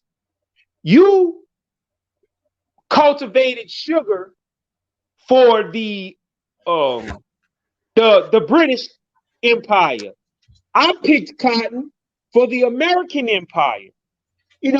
I don't see the problem with specificity, because and y'all, let me tell you, it's an issue of jealousy in this, but I'm not gonna go into that. It's an issue of jealousy in this thing. But besides that, let everybody make their claim, and then we'll all meet in the middle. If they want this flat blackness or this universality or what they call this whole Pan-African ideology, right? Then let everybody make their claim, and then we'll meet in the middle. We can have the International Organization of Reparations organizations worldwide or something like that. We can come together in the conference and talk about what we got going on and what's going, and all meet in the middle. So I don't, and if we did that, that would be the honest way to do it. But with the brother Omawale and all of these different Pan-Africanists, and I'm not saying that in a condescending manner, I'm not gonna, call them all of these names or disavow what they believe in. But what I'm gonna say is this, and Logic made the point, Josh made the point. Everybody on this panel made the point. Pan-Africanism has not worked for our people in this sense. If you want to be a Pan-Africanist, excuse me, culturally, fine, go ahead and do that. Do it, right? But don't say that it is an all-powerful and almighty cure when Africa is suffering all types of modern-day colonialism and they can't do anything for African Americans, let alone Caribbean people and the people in the islands and the diaspora. And I went to those NARC and Cobra conferences and stuff like a while back, you know, and there was a little closed like a little session where they were talking about to these African leaders that came to the conference about, you know, dual citizenship and things of that nature. And those people danced all around those questions. And Africa is not going to mess with America because America's tone to Africa is leave our niggas alone. And Africa basically have complied with that. The African powers have complied with that. Now, are there any freedom fighters in Africa that sympathize with us? Yes, there are Africans that sympathize with us over there. But on a greater scheme, you know, in a greater scheme, a lot of those people over there are dealing with their specific Ghanaian, Nigerian, and Malian problems. So if they are dealing with their problems, why everybody got a problem with African Americans dealing with their problems? You know, and you know, there's been some disparaging, name calling, and stuff on all sides, and that don't have to be. But if that don't have to be, then I'm gonna make the point: why you hating on me for my specific claims? My ancestors were sharecroppers under an illegal system, and before that, my direct ancestors were slaves picking cotton in the fields of Louisiana, cutting sugar cane and all kinds of stuff, which was violation of the Bill of Rights, the 13th, 14th, and 15th Amendment when my ancestors was hung. None of my ancestors were hung in Haiti, you know, and none of my ancestors were hung in Jamaica. So I'm not making a Jamaican claim. I'm not making a claim to the United Kingdom for myself. You follow what I'm saying? For something that happened in Jamaica. So the brother Omawale, his whole claim was illogical. And, you know, I hate disingenuous people. And a lot of the brothers claim to you know, I don't like the format of the debate. First of all, I don't like that half-hour thing, because what that does is that give you an opportunity to unleash a whole bunch of slanderous stuff.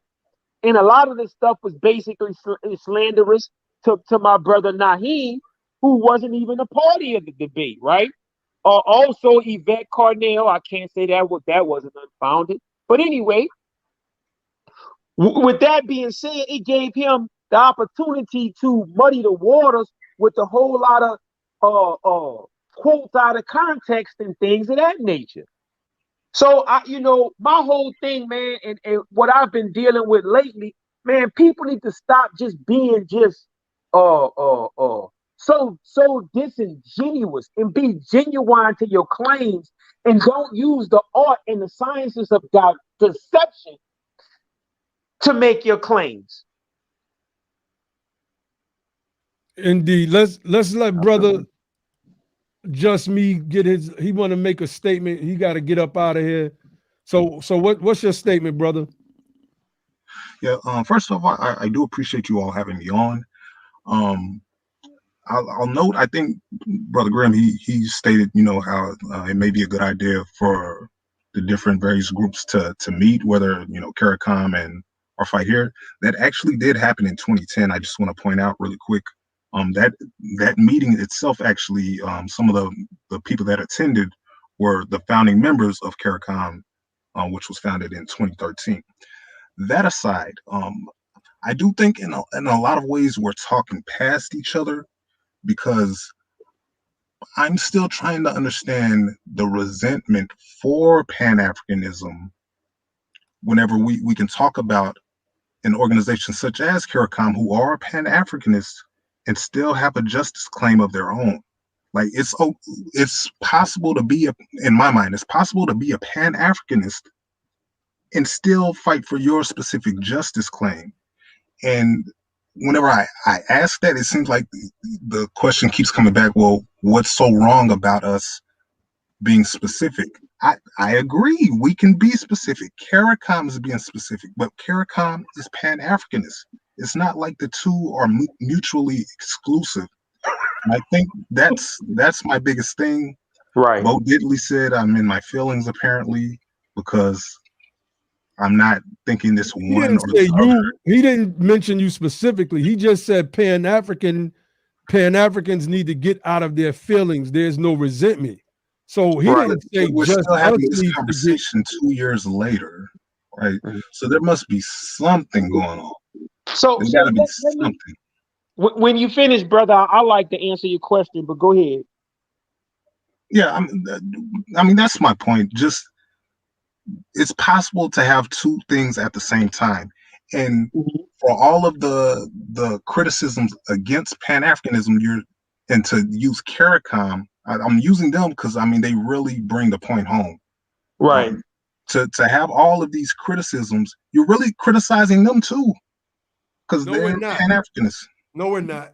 They're Yeah. Pan-Africanists. So, but Carol, not- hold we're on, not Grim. Hold on, We're Grim. not Yeah, criticizing we're not. CARICOM. CARICOM is not over here in American politics. CARICOM is not sitting in HR Right. 40 hearings playing crony politics. CARICOM is speaking about the Caribbean communities reparations push that they are currently been engaged in. So that, bro, you're just making a lot of statements that are just false. And that's exactly what the brother did. That's what Jam does. That's just not true. No. So if you have an issue with Cobra or NARC or any of those organizations, then say that, because you're not talking about Pan-Africanism. We've been saying that. You're bringing up CARICOM. So you're not, brother. Hold on, I gotta go. But you're not talking about Pan-Africanism or Pan-Africanists. You're talking about a specific group, like in Cobra, like NARC. Same way, whenever I was going against ADOS and seeing you make the split, I didn't include you in that the way Brother Omawale did tonight. I still have a lot of beef with ADOS, and I don't really agree with a lot of the statements being said tonight here. But I agree. I mean, I support y'all a lot more than them, and I'm able to distinguish the two. And so I can leave it there. Here's the thing: when you talk about resentment on our side against Pan-Africanists, well, I'm gonna say first of all, I don't have any resentment towards Pan-Africanists or Pan-Africanism, me personally, and I believe that it's a lot of venom that had been created on both sides, because what you got to understand, brother, just me, is what is this rooted in?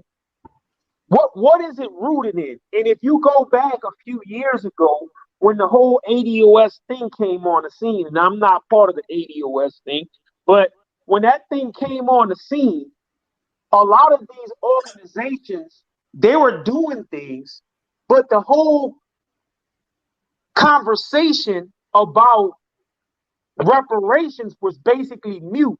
Nobody really took it serious. We had a bill that has been sitting up in Congress for 30 years. Nobody never pushed it forward. Nobody took it serious, kept putting it on the back burner. 30 freaking years, right? So when this ADOS thing came on the scene, it was a lot of people who were Pan-African. And You know, it was a lot of jealousy. There's a lot of resentment that came in the fact that there was a new body on the scene representing this. And they were representing it from an American perspective, like what Brother Logic was talking about, right? So then it became this thing of Pan-Africanist versus an Americanist perspective or Adolf's perspective. So it was a lot of venom that came in then. That ain't something that just had always been there. And look, brother, just me, I'll be the first to tell you that when the ADOS thing came on the scene, a lot of the arguments against certain things could have been handled better. That wouldn't have created such venom. So the venom is here now. We just have to basically deal with it. But it's not that we are against Pan-Africanists. I know I'm not, but I'm just saying don't hate me for my specific justice claim. Don't hate me because I've noticed and I've become aware that there's a group of elitist blacks who come into this country to basically step on the necks of black people. Don't be mad at my brothers because they noticed that. And that's just the bottom line, y'all. That's all I got. The brother jumped off. We got Confidence Chizoro Okiki in the chat. What you got for us, brother? Peace. Peace, everybody. Greetings. Glad to be on the panel. Peace. I'm glad to be on the chat. That was a electric debate. I know a lot of the brothers that were on there. But yeah, I just wanted to say, from my perspective, the best way to get reparations would be, I don't know, maybe you guys have heard of this, the tribal base role, where the way that Native Americans do it, they have their own organization. They have chapters, they have members, and the members are basically the citizens. Once you form that organization, you're able to negotiate as a tribe. So basically, they incorporate themselves. Then they have a specific outline of what they need: land, culture. They got tribal colleges, things of that nature. I think the gripe is with the Pan-Africanists. I've been on YouTube for over a decade now. Is that they basically dropped the ball. You know, there have been discussions of tribal organizations for African Americans for, since the 60s, since Malcolm X was trying one. His wife started something in the South called the Republic of New Africa. They were starting their own countries and calling themselves New Africans for specific U.S. freedmen specifically. They're renaming themselves. But what happened is the Pan-Africanists started beefing. They dropped all these organizations to form their own. And now they're just taking it out on ADOS instead of picking the ball up. They don't really work with each other. Everybody's starting their own movement. And that's what you're seeing. It's an internal aggression they're directing at others. They don't work with the continental Africans where they're tribal leaders talking about reparations or land or anything. It's more like the talented 10th. It's like a college clique. A lot of professors. Come on, you're telling the truth. They're not really engaged. You said a lot, sir. you said a lot, and the thing about it is, and I think that this is like the crux of our argument when we're talking about specificity, right? You know, I know I had like a back and forth earlier on Twitter concerning this whole term or nomenclature of Black unity. And I don't know if it was you, Brother Ali, or if it was Brother Logic that brought up this. I think it was Brother Logic that brought up Eritrea and Ethiopia still fighting, you know, on the continent. Yeah, they're still they're still fighting, and these are sovereign nations that are predominantly, as far as like a racial group, Black, right? And how like this whole thing about, you know, Black unity is kind of fallacious. In my eyes, it's kind of fallacious because oftentimes people are going to align with one another based on values, not totally on race, you know, and the reason being is because what you need as a group is going to be denoted on the environment that you are currently in. And depending on if I'm in the United States versus if I'm in Ethiopia or any other kind, is going to differ. You know what I'm saying? So, again, this whole thing about, trying to, flatten blackness when it comes to, like, so the specificity claim, specifically in the United States when it comes to reparations, is not going to fly. It never has. We don't have any precedent that actually denotes that a global or an international sensibility of ideology is going to push forth a reparations claim for those who come from chattel slavery. Even CARICOM recognizes this, and the thing about it is, it's like, when I talked about to Brother Just Me or any other person that actually bring, that says, like, why you bring up CARICOM? And I said, because this is an organization that actually talks about a specificity claim for their group. They're talking about Caribbean people who come from slavery from the islands that happen to that happen to come from a specific area, from a specific government that exacted this institution. It has nothing to do with the United States. Even though they may say that, yes, we're Pan-African as far as, like, we support you, African Americans, in your particular justice claim, but we over here, right? And that's fine. But the thing about it is that if you're going to say that you're over here, we acknowledge that. And we're just saying that we're over here trying to fight for what we're trying to do. That's all. Indeed, indeed. You wanted to say something, brother? Yo, We're going to wrap it up. All right, go ahead, y'all. Hold on. We're going to wrap it up soon. We're coming up on 12:37. We've been on for 2 hours. We had to have this discussion tonight, post debate, the disingenuous, nature of pay. I'm gonna talk about that when I close out. Go ahead, brother Josh. I just want to say, our people don't need to get caught up into that stuff, man. This thing is about your family, not the kids of the present, the future, and the past. And when I think about Pan-Africanism, the key word here is Africa. If we're fighting for reparations, if we're trying to get them, are we trying to get some type of support from the diaspora, not only the Caribbean, but the continent? What is the African reparations organization? I know they got CARICOM, but is there one for Africa? Somebody tell me. Put it in the chat if you know it. So if they don't even believe, they don't even have any movement to get reparations, what are we doing? So not only do we got to convince our own people, not only we got to convince white people of America, but we got to convince a whole continent of 54 countries, some of which may already express, like, lack of empathy, being the fact that they may have descended from the people who sold us over here.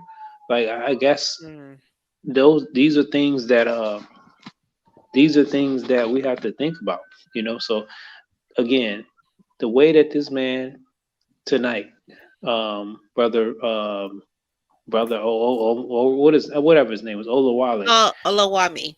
Yeah. The way that he presented this thing was that there's two approaches. There's a Pan-Africanist approach, and then there's a lineage approach, and the lineage approach is what's been missing. No, the lineage approach is the only approach that ever had any relevance. That's why it didn't move anywhere until we came and started talking about this. We connected this thing to our families. You're talking about some theoretical ancestor that you can't connect to. You don't know a name or face. That's not going to fire people up, and that's not going to be taken seriously, because you can't connect back to any theoretical ancestor that may have came on some boats, or they may have been on the continent, or and all this kind of stuff. But I know my lineage. I know my mother's side, who's foundational to Virginia. I didn't trace all the way back to 1801. I know on my father's side, I trace back to the earliest one I got is 1842 in Texas. Born in Tennessee, and also some born in Virginia. You know what I'm saying? I've seen. I just recently found out I had an ancestor named Horse. His name was Horse. Now, how do you think he got that name? I don't think he gave himself that name. What kind of work do you think he was doing? And this was a freedman. So, that's what made this thing pop, is when we started connecting it to family, your blood lineage that's here in America. And when you can do that, then you can awaken some type of spirit that will get people ready to take action. And the people that they can connect their family to owning your family, now we making them have to listen. So I don't have anything else to say on any other arguments. I'm just gonna say, look, just pay attention to the fight that is going to be consequential, and that is the argument for reparations, because all this other stuff is really, pay attention to, so reparations does not get co-opted in the same way that you saw that the guy that was on Bill Maher's show was saying, see, we can call reparations, we can do reparations in many forms. See, they want to do it in every form that doesn't specifically help us to at least close the wealth gap. They want to do everything that specifically keeps us in the same position in the hierarchy. Well, I've listened to what the brother was talking about last night. He was pretty much saying, give up on reparations in America. Just try to do some Pan-Africanism and see what we can make out of that. That's not what I'm for. I'm for fighting for reparations doing American politics. So with that, I say peace. Indeed. Brother Bo, you got a closing statement? Yeah, just to bring it all back together, and how he was talking about how does Pan-Africanism look on the continent. If you look at the lead on the continent, Pan-Africanism would be represented through like the African Union, right? That's the body that encompasses all the countries, right? That fights for the rights. Right. So the former head of the African Union was a woman called Dr. Arakamna Chiabonga, something like that. She's a Zimbabwean woman. And this is just to speak to the mentality of Pan-Africanism on the continent and what we're up against, and why to believe that we can even align with them, or even that it's a fallacy. She supported the last conversation they had about reparations from a Zimbabwean woman, was in support of the white Zimbabwean families and the Zimbabwean government to pay reparations to those farmers that lost their property when Mugabe took over. This is a fact, and it's not old news. This was maybe within the last 2-3 years. So these are the conversations, and this is how they feel about reparations as it relates to on the continent and what they're fighting for. So it would be a waste of our time to even think that we can look to them to fight against the United States government on our behalf. So it's a waste of time. And when you look at, and one thing a lot of Pan-African people like to point to is the citizenship debate, and present it as if they're making some type of progress because they get, I believe it was Sierra Leone that offered citizenship to African Americans that can trace their lineage, or they'll use places like Ghana as an example to what they're doing for African Americans. But what you see are these are ploys by the tourist board to attract in US dollars. Come on. Attract in US dollars. It has nothing to do with the issues in helping ADOS people here in America or any of our issues. It's solely economic initiatives in order to rebuild their own countries by using us, essentially, and that's so it's all a farce. And I mean, some people, if you choose to go that route and that's what you want to do, then it's fine. But what I don't understand, if Pan-Africanism is about Africa, then I don't see why we have to fight them or why they're even involved in this fight, because their fight should be on getting back to Africa, going back to Africa.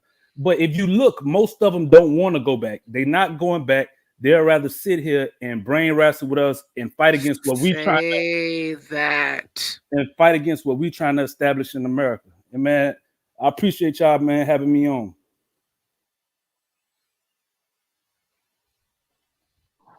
Peace. Bars, Bo. Peace, Bo. You Peace, muted, Bo. My bad. Let's get Brother Ali with a closing statement, then Sister Cynthia, and then I'm gonna close this thing out. Okay. Well, again, it's important for people to remember, and I'm going to stress this one last time. The question that Omawale asked was, can reparations be achieved in America without Pan-Africanism? It's a question that he asked and he did not himself answer. So it's up to you. You answer the question. Cynthia answered it for you. I answered it for you with an emphatic yes, right? It really doesn't even take any more than a yes, because the question is really it's really it's really a rhetorical one, to be honest with you, because there's nothing to support him even asking such a question. Of course it can. A whole bunch of stuff has been done in this country without Pan-Africanism. So that's the bottom line, number one. And number two, understand that when they're trying to make these fallacious arguments that Pan-Africanism has something to do with any reparations bill in this country, that's a false statement. It's not true. It's not true at all, right? So we have to understand that. And again, for everybody who was watching this debate, this was really a come up. It was really a come up for him. Like, you know what I mean? This was something that was utilized to deflect the attention off of Greg Carr, and for him to be able to put some spotlight on himself and to try to get some shine, because like I said, I didn't know who this guy was. I still don't know who he is. Anything of that nature. So that's another thing to think about. The third thing the fourth thing I would like, I think the third or fourth thing, whatever it is, I would like for people to remember is all of the ad hominems. Just as a reminder of what actually took place. There's a lot of ad hominems. He talked a lot about tweets. He talked a lot about pictures, cartoons, and different things that had nothing to do with the actual issue of reparations for the descendants of freedmen in this country. Nothing of the sort, right? Everything was about ad hominems and calling people names and all that kind of stuff like that. And so at the end of the day, we know what our work is. We know what it is that we have to do as a tribal people in this country.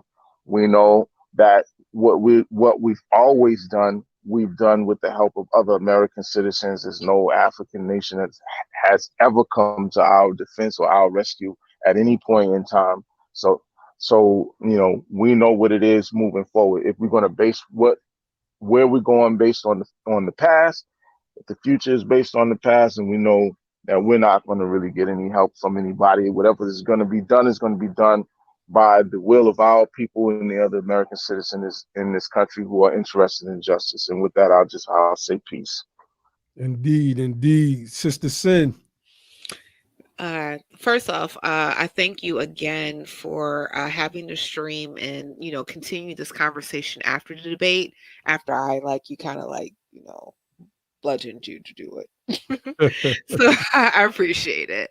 But I really just echo the sentiments of Brother Grimm, Brother Josh, Brother Ali, and some of the other reparationists that have come on before. Basically, the only thing that I just have to say, as an extension to Brother Ali, is that Pan-Africanism has never set forth a precedent as far as policy is concerned to exact reparations in the United States. Never. And as far as I have even interjected myself into this particular space doing research, because how people tell you do your research so that you can understand this, then the third, or learn your history and so that you can understand this, then the third. Okay, cool. I read books, right? I've done I've done like, you know, my searches as far as like, you know, to try to understand this particular space. And nowhere has espoused that Pan-Africanism exacted specific policy that actually dealt with redress and repair to the point that we got it. Nowhere. Okay. So that is something that has to be understood rather. And the thing about it is that I really wish that, like, you know, some of these like Pan-Africanist ideological people who subscribe to this particular sensibility would just own that. In any of these particular spaces, be accountable, right? Be accountable to what you actually, you know, garner to, and what you advocate for. And the thing about it is that if we're really looking at the question, does Pan-Africanism actually exact reparations? Can it provide a framework of reparations, et cetera, it has not. We even have like a particular portion of where Pan-Africanists, through Pan-Africanist organizations like NARCA and Cobra, have, like, you know, worked with congressmen like Sheila Jackson Lee to, you know, do the language when it comes to HR 40, which has been a bill that has been constantly introduced for the past 30 plus years. It has never passed. Is something that we have to understand. We have to get in our particular heads that this was something that was pushed by Pan-Africanists that never passed. Never. Okay, we're still debating on the particular notions of, do African Americans that come from chattel slavery even deserve reparations? That's even what the last 2 HR 40 hearings was always about. Should we even do this at all? That's where we're still stuck at this particular point. So, you know, one of the things that I really wish that all Pan-Africanists really do is, like, as much as they talk about us who don't necessarily subscribe to this sensibility to learn history, read books, and et cetera, I need them to read some books too. And I need to understand some books too. You know, go past a paper that was written in 2002 by Dr. Darity. Read From Here to Equality. Let's talk about that. And I would even put myself on the pedestal to say to Jam or any other Pan-Africanist, if you want to come on platform and debate me, I'll give you some PowerPoints. I love PowerPoints and also graphics. That's right. I got you, okay? That's right. Seriously, got you. Let's Cynthia clean that chick up, man. You know what I'm saying? Like, clean that chick up, man. God, seriously. I mean, but regardless, I mean, like, let's just get to the crux of the argument. The argument is about specificity about U.S. reparations. That's what it's always about. Let's stop moving the goalposts. Let's stop doing these fallacious arguments about where we are and what we're talking about right here. The crux of the argument is not about xenophobia. It's not about, you know, what's going on in other countries. It's always about who is reparations in the United States for. Period. Indeed. That's all. And if we can get to that particular, you know, idea and build on that, I think that we can get to the point where we are more efficient on how we do our advocacy for our justice claim, especially since Oluwami admitted about our position in the United States, admitted about us being overwhelmingly in poverty, right?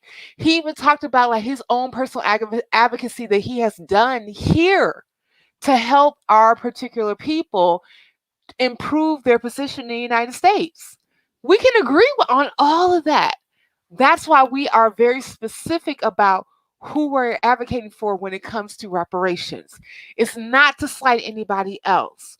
It's just that If we are talking about a specific policy, we got to talk about a specific group on what is owed to that specific group. Facts. That's it. That's all. And on that, Facts. peace. Grim, did you want to say anything real quick before we got up off of here? Yeah, bro. My thing is, man, people just need to stop being disingenuous, man. That's my whole thing, bro. And I echo what Sister Cynthia said, man. And I'm gonna ask a question on coming out. Like these different people, man, like Narcan and Cobra, a lot of these people, man, didn't even have a Twitter page. Organizations didn't even have a Twitter page, man, until Sister Joy Reid brought these people out of obscurity to challenge Yvette and them, man, and ADOS, man. And another thing, like I said, this is just me. A lot of this stuff, man, could have been handled better if ADOS was better equipped, man, with leaders to put those claims out. It's not that everything that they were saying was wrong. A lot of the ways they went about doing it scarred and hurt a lot of people on both sides of the argument. So my example is this, right? If I smack you in the face, it ain't gonna never be the same again. Our relationship. You follow what I'm saying? So if I smack you in the face, you go smack me back harder. So I believe that a lot of like they say, the brother conceded certain positions. So I don't think that a lot of these people are really die hard against the specificity claim. They're more hurt, I believe, from the smacks that was given by a lot of ADOS leaders and the late ADOS followers. And I believe that when that ADOS thing first came into fruition, that if a lot of things would have been handled different, we probably wouldn't even be having these conversations.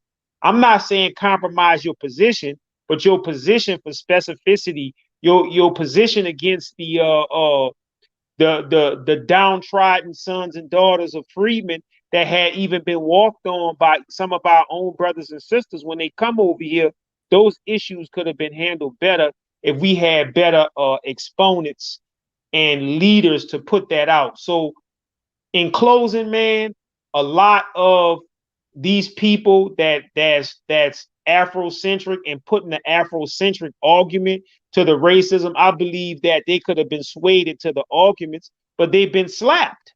You follow what I'm saying? So it ain't really gonna be the same again until a healing take place and a true table sit down after this COVID stuff is over and we could make our claims. And with that, I say peace.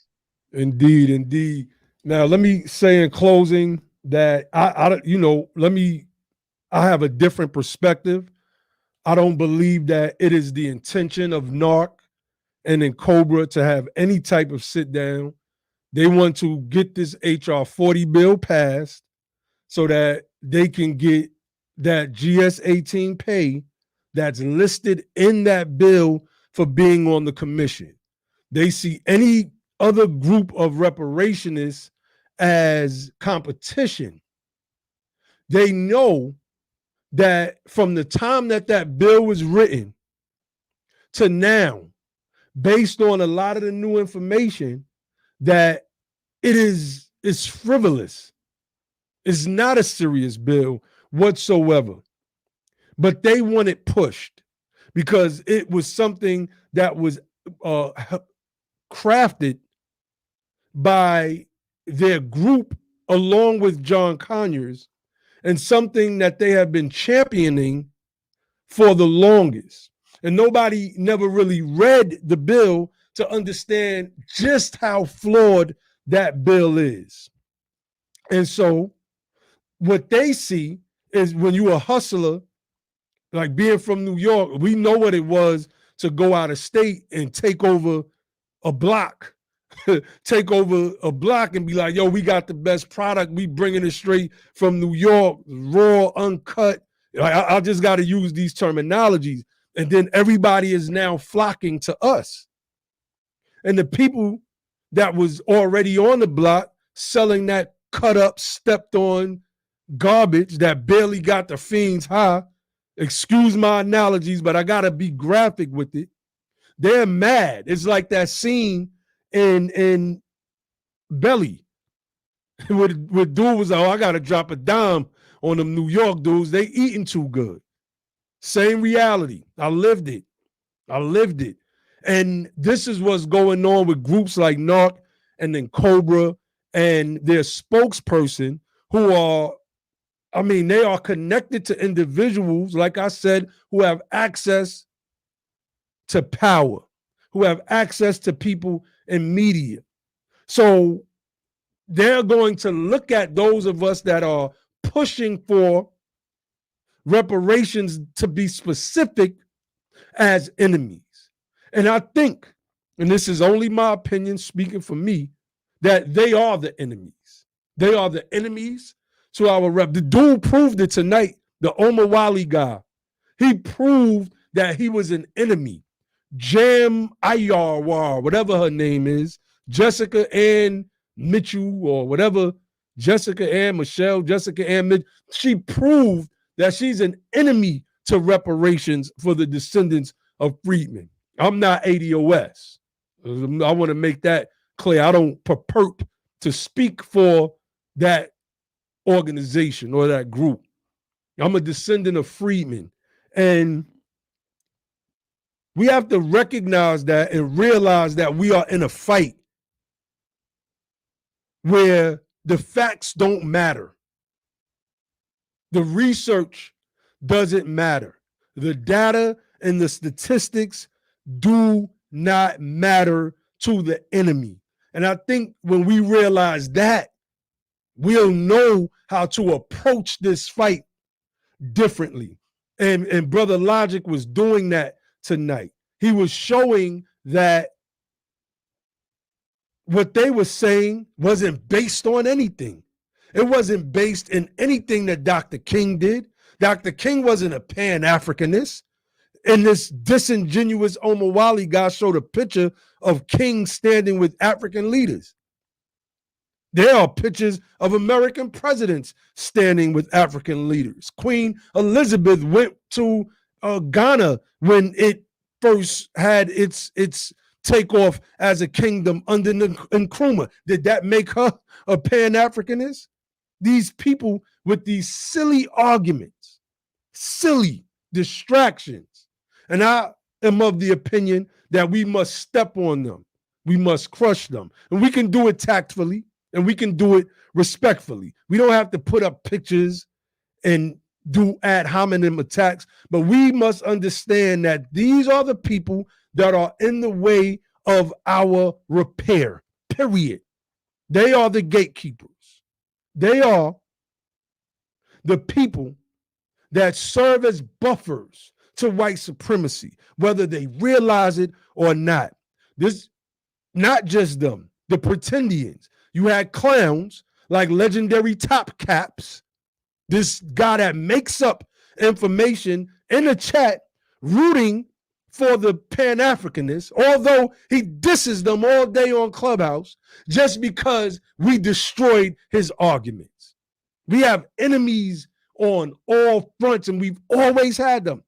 They've just revealed themselves more recently. And I am of the opinion, speaking for me, that we have to look at them as enemies and approach them as enemies. And when I say enemies, I mean it in every sense of the word. Anybody that would say, we forget what y'all are saying.